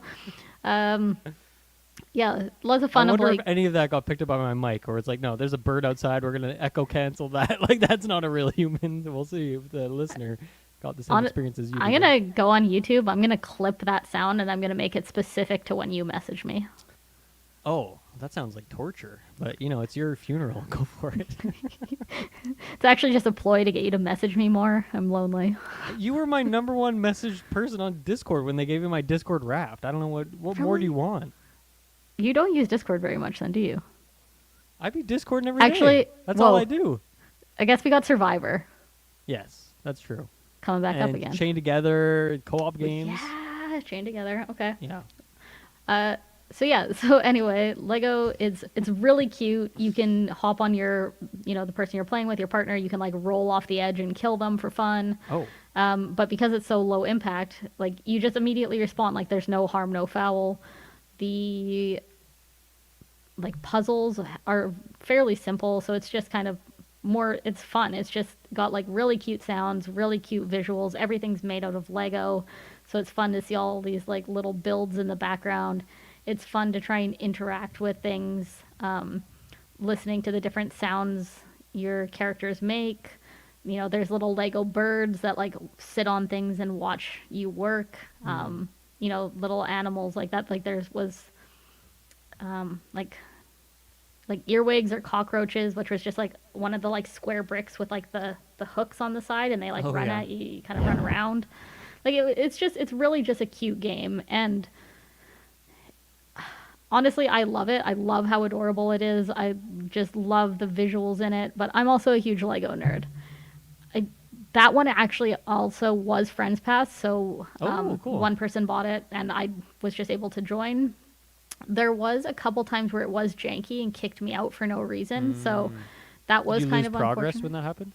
One time we lost a little bit of progress. I think the other two times we didn't. Okay. Or sorry, the one time we loaded back in, and there was no progress lost, and then the third time it happened, I think, is when we stopped. So... But, I mean, for, I don't know, I think it was like $50 maybe for that one, if I remember correctly. Have you beaten it yet? We have not. Okay. I think we're gonna keep playing it tomorrow, so Nice. make some more progress on it. But we invested, I don't know, 3 or 4 hours into it, and my Lego piece is still small, but the other person's Lego piece is bigger. So I believe that we still have a fair amount of like time to spend within the game, because I, in theory, think my Lego piece needs to finish being small, get bigger, and then there'll be some kind of storyline with the two bigger pieces. Oh, I see. Interesting. Yeah. Yeah, so it is kind of cool, and like there's, now that we're in this new dynamic where they are big and I am small, there's only things that they can interact with because they're the bigger piece. Yeah, And things that okay. I can no longer do. So yeah, and we played in kind of, the first part was in like a certain type of like kind of lush world, like there was greenery, there was plants, there was birds, and then now we've gone to the second world where they are big and I'm small, and it's more desert like, so it's, you know, kind of a different Yeah. change of kind of pace and scenery. We've got now new puzzles that go with this new world, so it's been fun to like have at least a little bit of change in how the game looks and interacts and feels. Mm-hmm. I think it's just really a fun game to be able to just put on and play for an hour and be able to turn it off and not worry about like, oh, I need to be able to remember what I'm doing next, or you know, things like that. It's really relaxing. The soundtrack is super adorable too. Really great music in the background. So, and if you remember, I'm not a big music person when we ever did reviews on anything. So the fact that I noticed that, That's good. Yeah. but yeah, definitely recommend checking it out. And if you have, you know, Friends Pass, why not, right? Mm-hmm. Is the, I guess my one main question is like the build, like when you're building stuff in the classic Lego way, is there ever freedom? Like I can build this in a different way to like solve a problem in a creative way, or is it like it's pretty linear? Like you have to build this bridge in this one specific way to like get across the bridge, and then you move on to the next thing. The building is kind of janky, I'll be honest. It's so you can like, you can pick up a piece and then you like go over to where, say this is like the plate that you start on, and you like set the brick down, and then you can like move it, turn it, and move it, Oh, and okay. then click it in. But like, So there this actually is some freedom in how you're building. It's not like the Lego like Star Wars games or whatever. You just hit the button and like they build. No, no, you do actually build. And there is, I guess, yeah, to some degree there's freedom, but like you have like your base plate, like this is where you have to start building. Like the entire world isn't fully customizable. But there was like one puzzle we had to create a like a catapult. So we had to go and like find all these pieces and bring them all back, and then it was up to us how we created this catapult. Cool. Like there was very obviously like a scoop which had the Lego piece that you connected onto the catapult that you would sit in. Mm-hmm. But other than that, however you created that catapult to get to the scoop on the end of it was completely up to you. And because you played co-op Kaiju horror cooking, you're like, okay, I know how a catapult works, so I know how to do this. That was exactly it. And I knew that as the small Lego piece, that the Kaiju would be satisfied with just my size Lego being shot over, because I'm small and that's acceptable. Yes. You know? Got it. It all comes back around. Yeah. Nice. Yeah, is it like the hardest puzzle, how long did it take you to solve? Was it like 2 minutes, or was yeah. it like Yeah, it's Okay. all really quick. Okay. Like, I don't really think there was anything that took too long. It's mostly because the game is fairly linear too. Like you kind of know, you're like, oh, I'm missing a piece. I can't move forward. Obviously, the piece I need is within, you know, the last minute of play. Mm-hmm. You know, or oh, there was one piece, like a new mechanic was introduced where you had to like hit a switch and flip something, and we didn't realize if you stood on it, it would throw you. So that one maybe took us 2 minutes. Got it. But like while we farted around trying to figure that out, like got an achievement for doing something else. Oh, nice. So, Yeah. right, like it's not hard. It's definitely a just chill and relax type game. And then and my last question is, so you said at some point your friend's Lego piece like grew in size, and now they're like the bigger one and stuff. Was that like player one that'll always happen to it, or was it because of like choices you guys made of like, oh, I'm gonna be the one to like go into this machine that makes my piece bigger or whatever? I think it's dependent on, so basically, yeah, there's like a sequence that happens where one person goes inside something and one person stays outside. And then when we landed in the desert, the piece that was inside the machine was bigger. So I think had I gone inside of it, I would have been the bigger piece. Yeah. But I have no way to confirm that. That's cool. Yeah, a little bit of choice, freedom, and all that kind of fun stuff. So, unfortunately, I did not buy that one. I was rocking the Friends Pass, so I cannot offer to show you the ropes, but Yeah. you're with me in spirit when I play. Yeah, think about me. Whenever you hear the whip sound now, you can like picture. I'll make a mod for you that'll replace the in-game meeps with my meeps, and then you. I can, would love that. I would appreciate that. You need to do 2 different meeps, though, because, like, that's my meep. What's the meep for the other color piece? Oh yeah, is one like lower or something? Maybe it's more... Yeah, I was just going to do... Like if I you're was the gonna, bigger Lego piece, does your voice change? Do you do more like that? A little more I don't know if the bassy? voice changed when it was bigger, actually. But- I wasn't the bigger piece. I didn't get to spam the meep button. Right, but are you not hearing your friend's meep? I Just am meeping hearing it the out? friend's meep. I'm sorry I wasn't more meep aware. You're focusing on your own meeps. Yeah. I was. You're so selfish when it comes to meeping. I'm sorry. I'm a bad friend. Let me go. Hey, not to me. You're a bad friend to your other friend. That's fine. I don't care. As long as okay, you're a good friend wow. to me, that's all that matters to me. It's like the same level of selfish. This is why we're friends. This is why we're friends, because we're bad friends. No, I'm just kidding. That's great. Okay, Lego Voyagers. I'm excited to hear how that one wraps up for you. If it sticks the landing in the end. I've heard like mixed things on that game, but I still think it looks very cute and would like to play it at some point in the future. I mean, there are Lego pieces. In theory, they should stick together. That's all I got in Lego Voyager, so. Nice. Speaking of sticking together, we're going to stick some ads to this part of the podcast, and we will be right back. Okay, we are back. I don't really know what we're going to talk about here, but I just, Clocktower, Blood on the Clocktower has been my obsession in the last half a year, I would say, to put it lightly.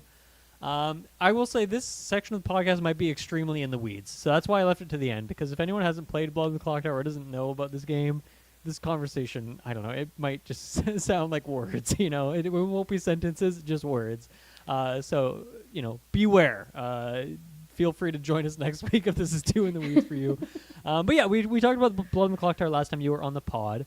It is a social deduction game. Think Mafia, think Werewolf, but with just a ton more mechanics, ton more rules, ton more variety to it. Or like Avalon, games like that. Social deduction game, good team, bad team. Good teams take out the bad guys to survive to the end, that kind of thing, right? Pretty simple. But yeah, we've actually been playing a lot more consistently in the last, I guess, couple months maybe. Our flock has grown. We've acquired more people who are in our group here. I've been joining some other groups like locally in Vancouver, and some of those people have been joining our groups. And now our flock is great. And now it's like Monday, and I posted, "Hey, wants to play this weekend?" We already got like 10 signups, which is crazy though to happen that Yeah, quickly. you used to have to post and like tag people multiple times. It used to be and- stressful because I used to be like, "Oh, I want to plan this thing, but I don't want people to like prepare for this thing, and then it doesn't happen." And then like there's some people who aren't on Discord, so I have to like coordinate with these things, and then like it'd be like Friday, and I'm like, I don't know if this is gonna happen yet, and I have to tell people it's not gonna happen, and it was getting to a point where it was like actually causing me anxiety, and I'm like, I want this to be simple and fun, and thankfully now we have enough people that boom, in like one day we've got like a game set up for Saturday, so that's very exciting. But yeah, how has your Clocktower journey been? It sounds like you still love this game as much as when we first started playing it. I'm not gonna lie. Every single time that the game is like about to start, like I'm logging in, I'm getting set up, I have existential crisis that I'm gonna be the imp, and I hate it. Yeah, you need to get over your evil anxiety for sure. I mean, that's a big part of it, right? Is being able to hold it down when you're on the evil team.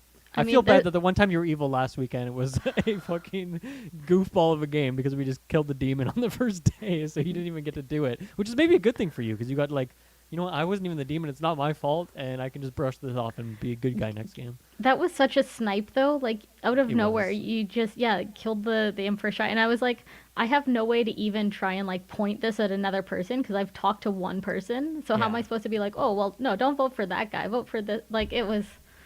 It was a shot in the dark because the only person I was the ogre that game. I picked Matt, so I was confident I was on Matt's team, and I was like, I don't know, I'll just pick someone who's not Matt, and it turned out it was the demon. So, I proved I don't know if I made a good or bad point to because I always telling you guys it's good to execute every day. You always want to execute, but we did that game, we won, but it's like. Well, it wasn't really like a good match. Like, we got the win as the good guys, but like, I don't know if I'm like super hyped about that win necessarily. It feels better when you get the win at the final 3, right?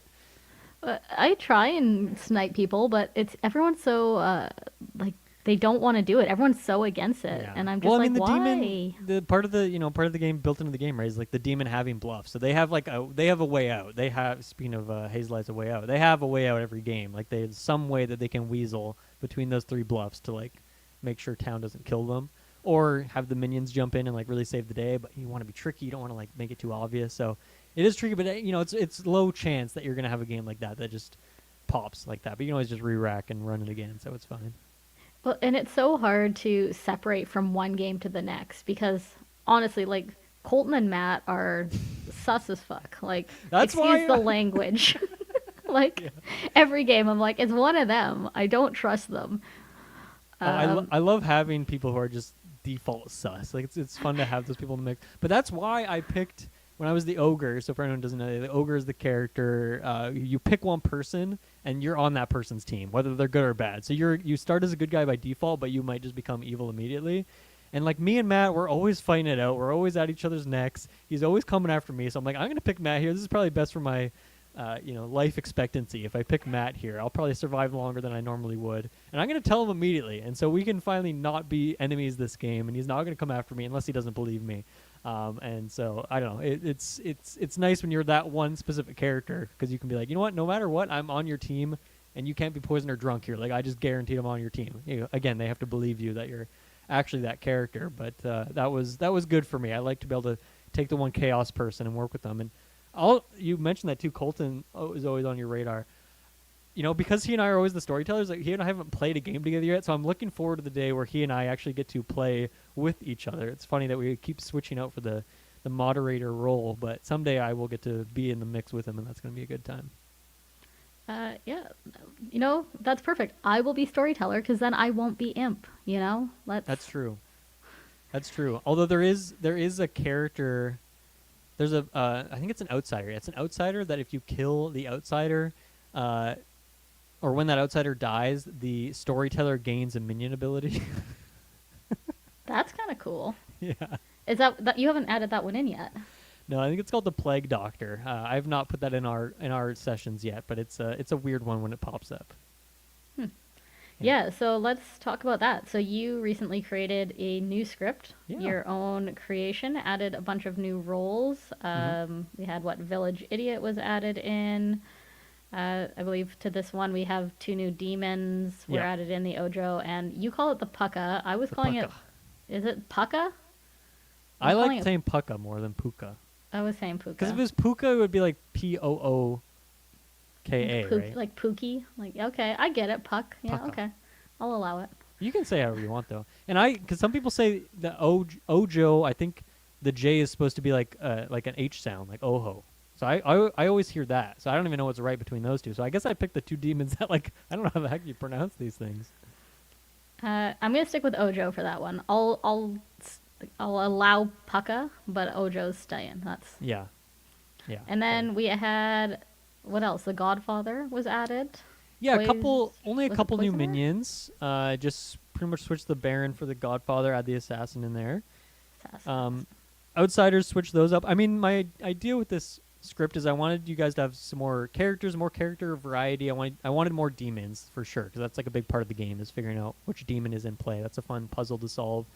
But I wanted to keep it like pretty much the same structure of the game, because there's other scripts that are like a very different, like the game is completely different, the things you're looking out for. Like there's one of the default scripts that I wanted to pitch it to you or talk to you about it and see if you're interested in it.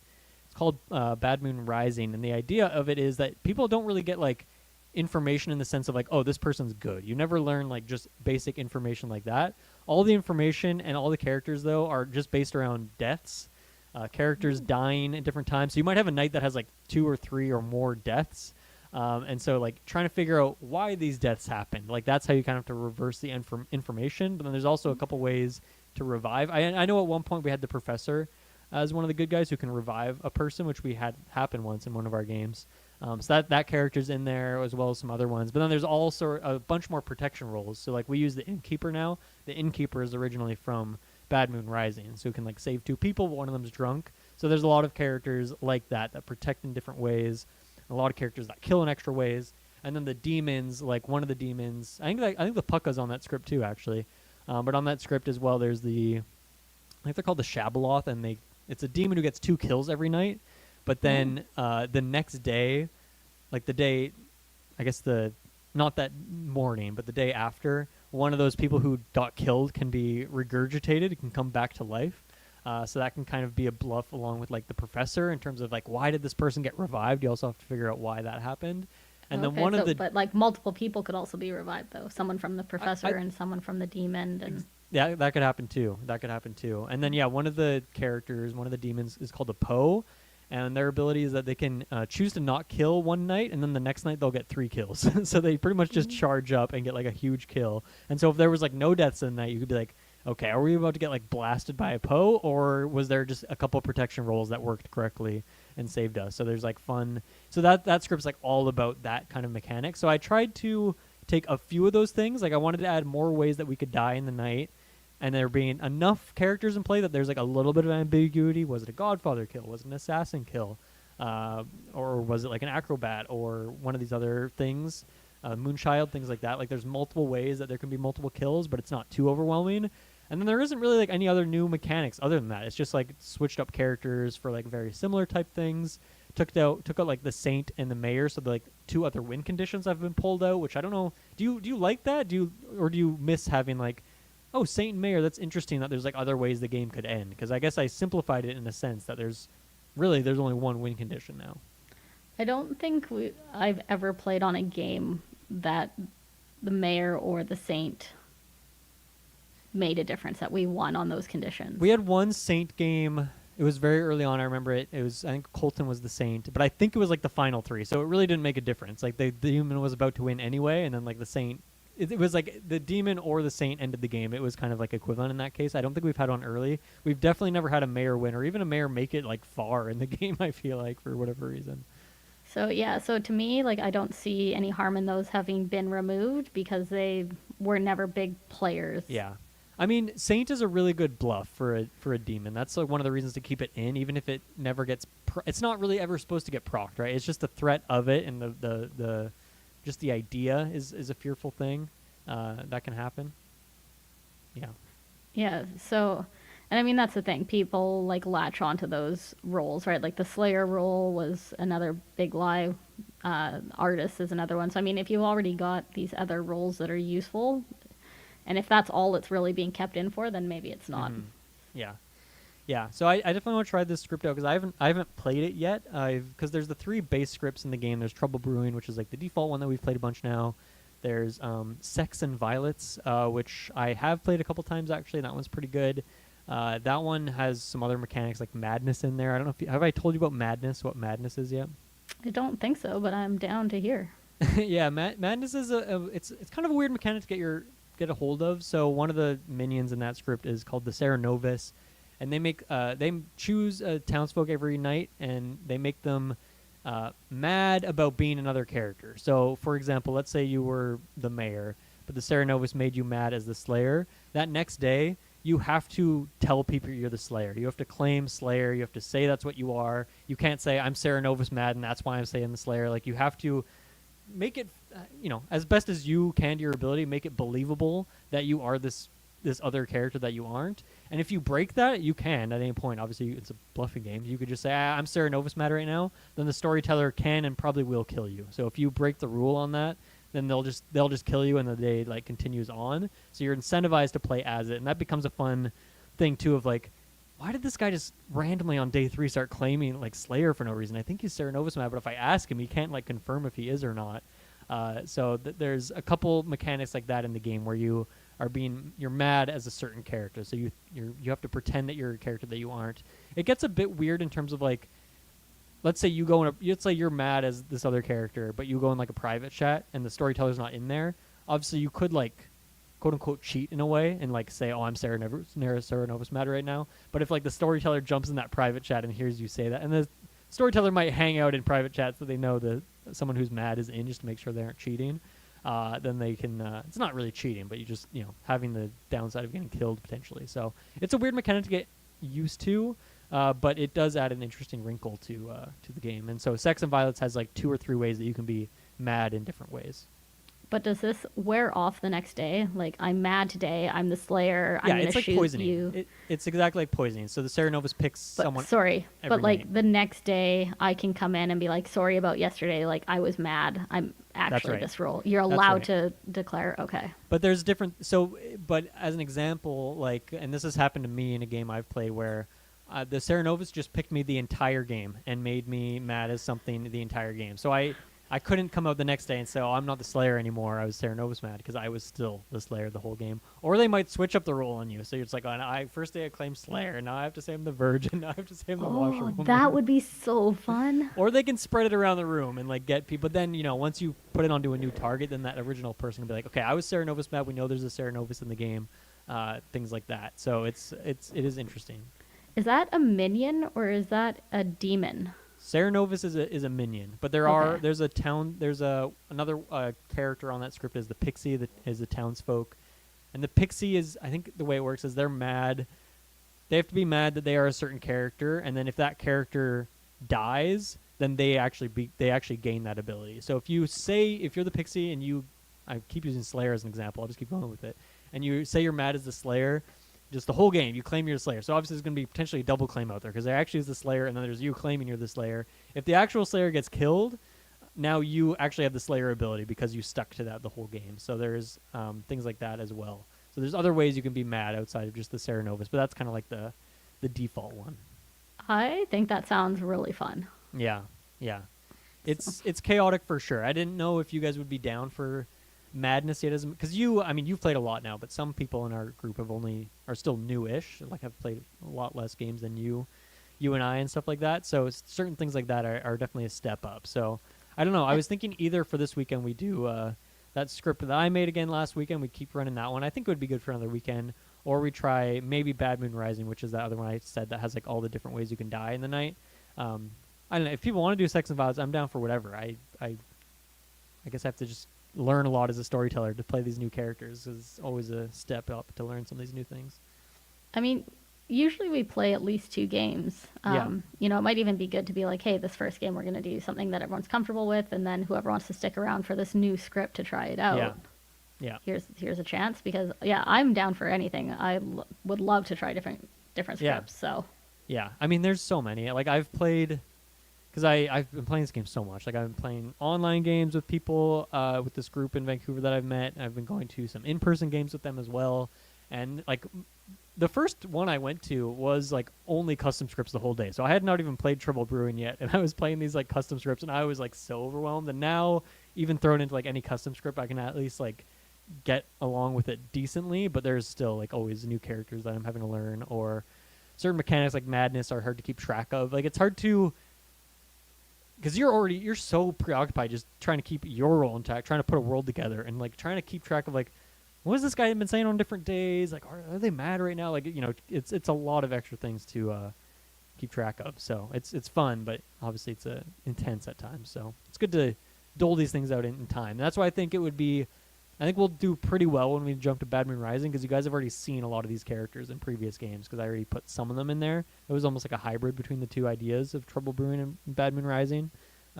So yeah, I'm excited though. It's gonna be really fun. Did I tell you about my Goblin game that I played in-person session?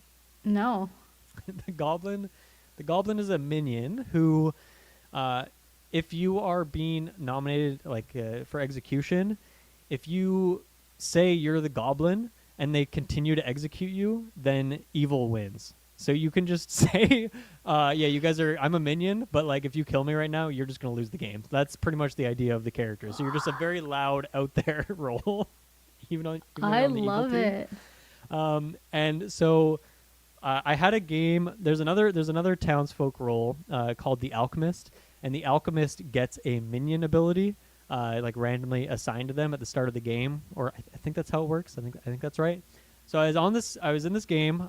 It was, I forget what the player count was, but it was me. It was one other minion, and then my demon somewhere else.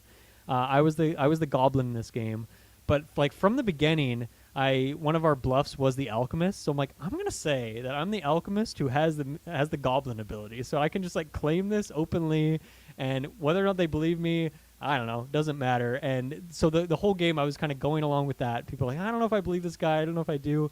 There wasn't really anything there was no like evil pings on me, thankfully. So there wasn't anything like detracting my information. The only weird thing is that someone else, this is getting too in the weeds now, but one of the characters is a philosopher who can like gain another character's ability. And if that character is in play, then that person who actually had the ability originally is just drunk until the philosopher dies. So someone had philosophered into alchemist for a bit. So in theory, my ability wasn't working for a little bit while going along with this bluff. But then that person died. I'm like, okay, well now I'm back to being my goblin self. And the best part about it was I could just say I'm the goblin, because even as the alchemist having the minion ability, it works differently in that way. Like if you're on the good team, if you are the alchemist with the goblin ability, so it's still the same thing. You still want people to nominate you, execute you, and then the good team would win. But it was like the perfect cover, the perfect bluff. We got all the way down to the final 3, and people were like, okay, either Dylan is actually a good alchemist with the minion or goblin ability, and we want to kill him and get the win here, or he's just lying, and this is like all some crazy demon play, and we just want to kill him. And either way, the good team wins. And so I could just sit there and be like, yeah, I'm the goblin, vote for me. And so thankfully they voted for me, which both gave us the goblin win, but then also it was the final 3, and then my demon was alive. And so we won the game in 2 separate ways, but it felt really good to get that goblin win. It was a very fun roundabout race. It was a crazy game. And that was, what script was that one on?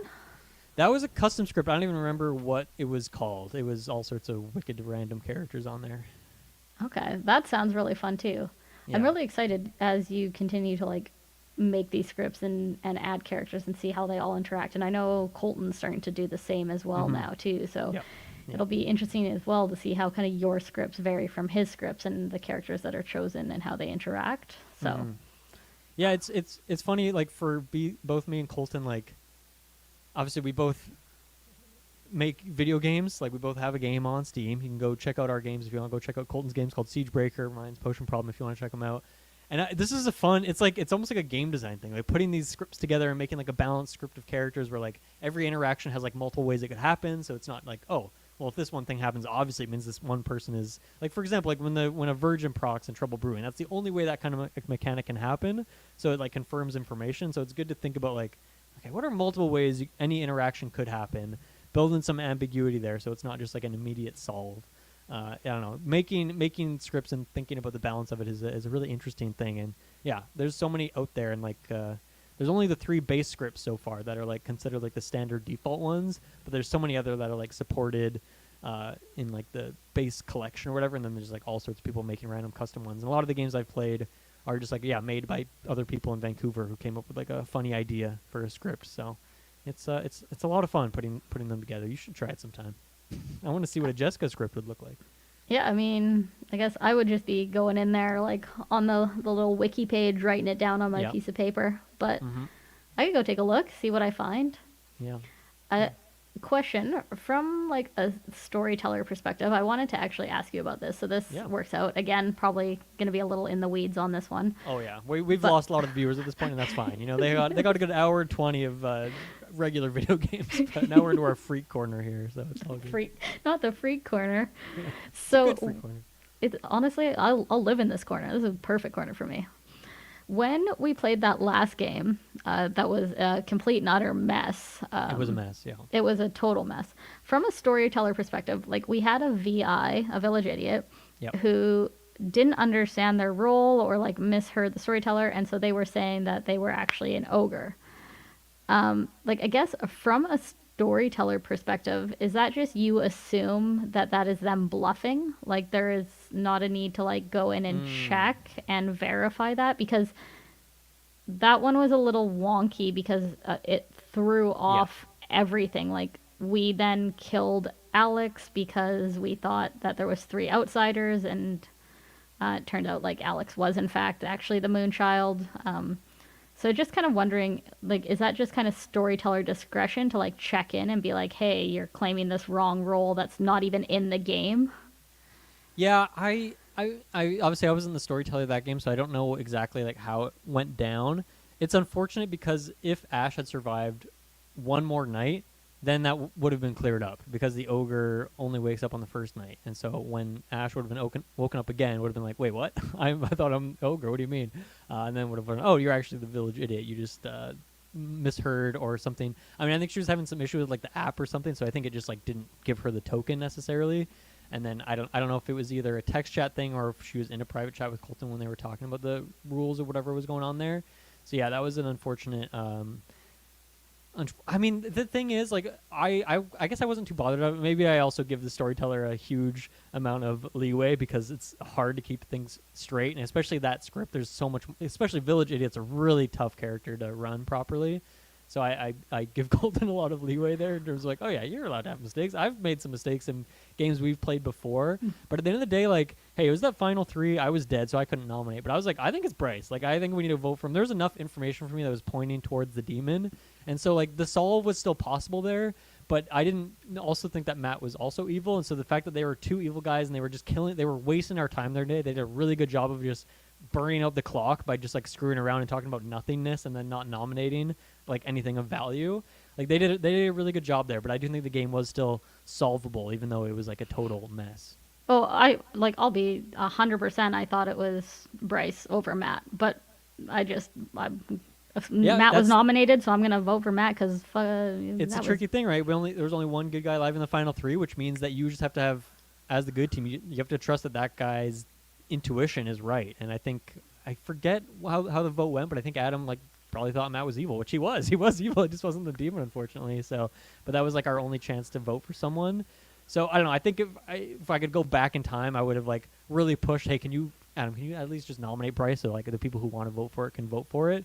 But I wasn't really certain. It was such a confusing game. I didn't know for sure. If I had to vote anywhere, I would have put it on Bryce. But I was dead.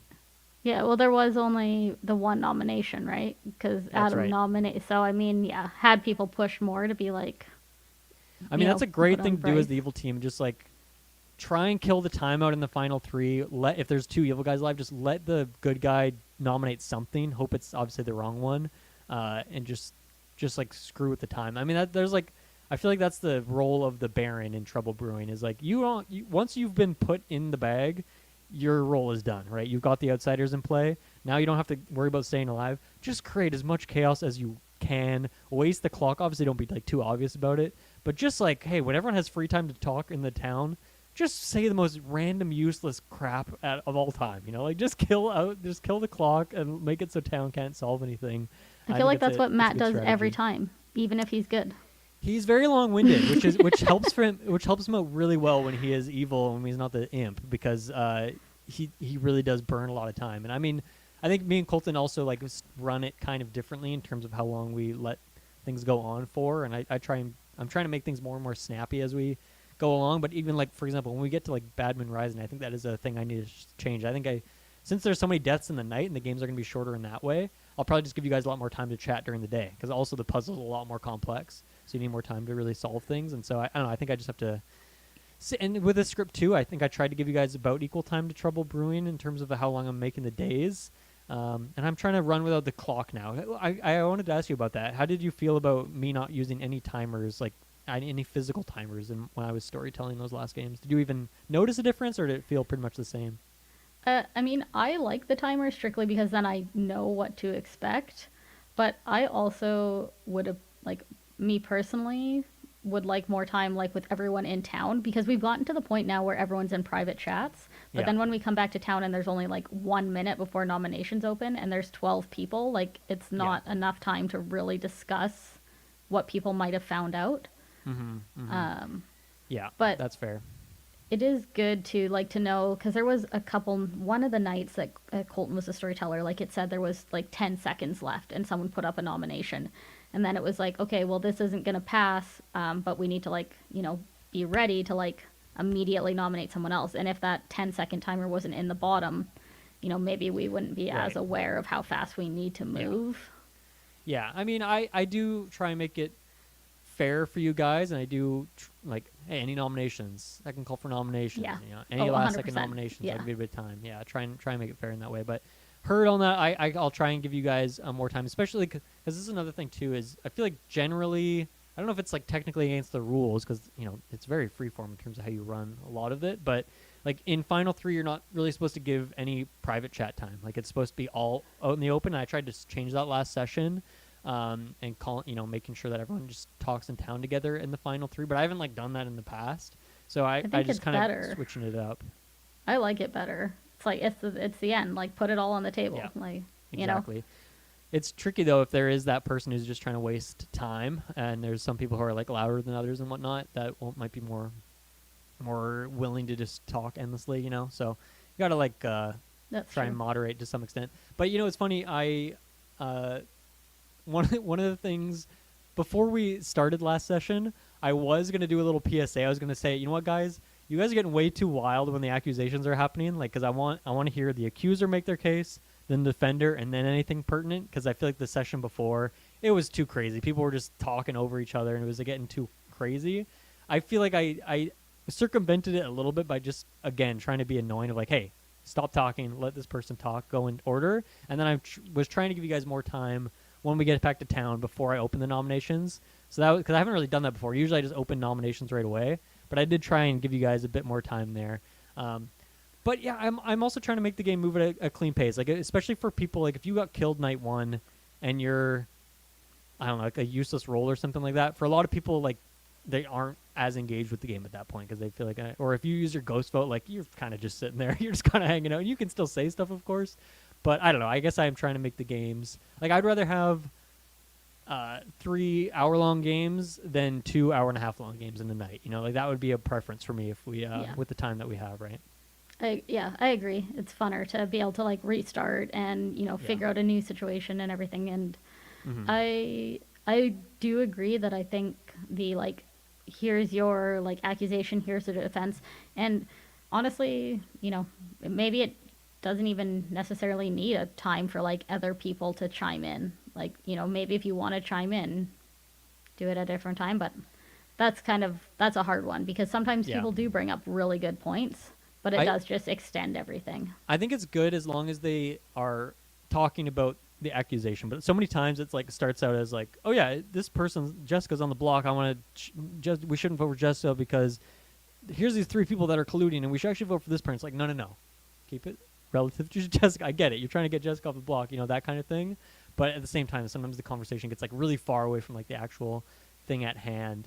But I also think that like the more time you give, the harder it is for evil team. Like there's more good people that have information, right? And so the more they can like connect all that information, I feel like you're probably just going to get like good winning every game. And so I'm trying to find that balance, right? Ideally for me, every game is a Final 3 and is a nail biter, right? Because those are the most exciting, like high risk, high reward kind of things. And so obviously I'm following the rules as a storyteller. I'm not like cheating to make those things happen. But I don't know. I think with the pace that we have it at right now, like we are pretty close to a 50-50 win rate, like regardless of script, regardless of like whatever session. Like overall, like our group is pretty close to that 50-50 rate, which is for me a win as a storyteller. Yeah, and there's definitely been some where like I don't know who won. Like even after the final vote, it's like, did we get them? Like because people won't react. There's no like, yeah, we did it or anything like that. It's just like waiting for the the little circle to appear red or blue. So I don't know. It's honestly, I'm like, I don't remember how you even found this originally, but I'm so glad you did. It's like one of the things I look forward to like every weekend. Yeah, I mean, I think I shared this briefly when we were playing on it last weekend, but I discovered it through like there was a YouTube series that was Survivor players playing Blood on the Clocktower, and I watched a few of those, and I was like, oh, this is great. I mean, I'm so into Survivor, and so having like just like Survivor players who weren't on the same season, like crossing over in this weird way, and just getting like a good like 2-3 hour long video. The ones I watch are like really well edited too. If you want to check them out, you should. I think you'd really enjoy them, obviously, because you also like Survivor and now love Blood on the Clocktower. So I watched a bunch of those, and then she was like, "Oh, I want to play this game." And then since then, I've checked out a couple other channels who do do Blood on the Clocktower games. Those are fun. That ones that are like really highly well produced. Those ones are fun. And yeah, I was like, I just want to try it out, and now I'm just so freaking hooked. And then I got roped into this Vancouver community, and now I'm like meeting a bunch of new people, more friends, and all sorts of stuff. And it's great. It's been a great community. Everyone's very chill and fun, even though it's a game about lying to each other, which is funny. Yeah, I mean, I only slightly hold grudges towards the people I play with. Mm-hmm. Only slightly.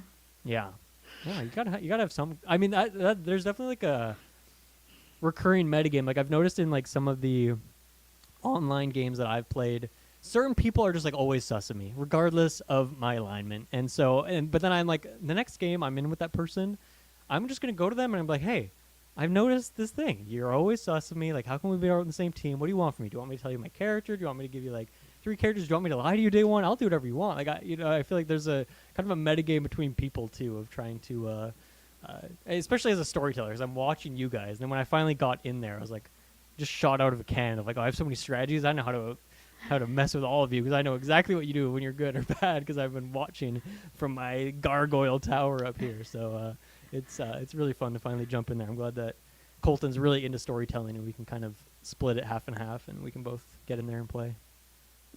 Yeah. Yeah. I say it like at the end of every game, but I'll throw it onto the podcast so everyone knows I appreciate you hosting these all the time. So thank you.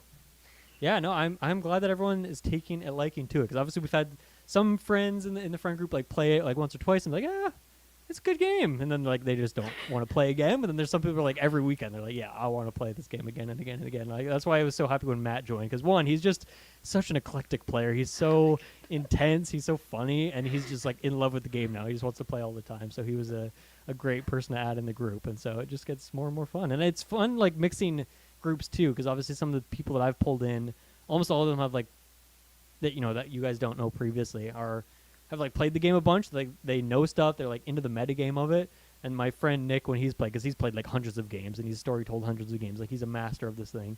And he's like, man, it's so fun playing with your group because there is no meta, or like the meta is like in its the classical era or whatever, and you guys don't have all these like things figured out yet. And so he's like, man, this is so different. I love it. Like people are so cagey. They don't lie to you as much, but they just kind of tell you nothing. It's like it's different than playing games with like veteran players who have already like thought about 3 ways that they can lie about what their role is and then reveal on day 3. And because some people do that, man. Some of these games, there's one guy, I like him, but he never has told a truthful thing on day 1. And so I don't even ping him anymore on day 1. I'm like, you're useless to me. Like, you're just going to tell me bullshit, try and trick me to give you information. But now I'm on to him, and now he doesn't get anything from me. So he's got to switch it up, or he's never getting info from me.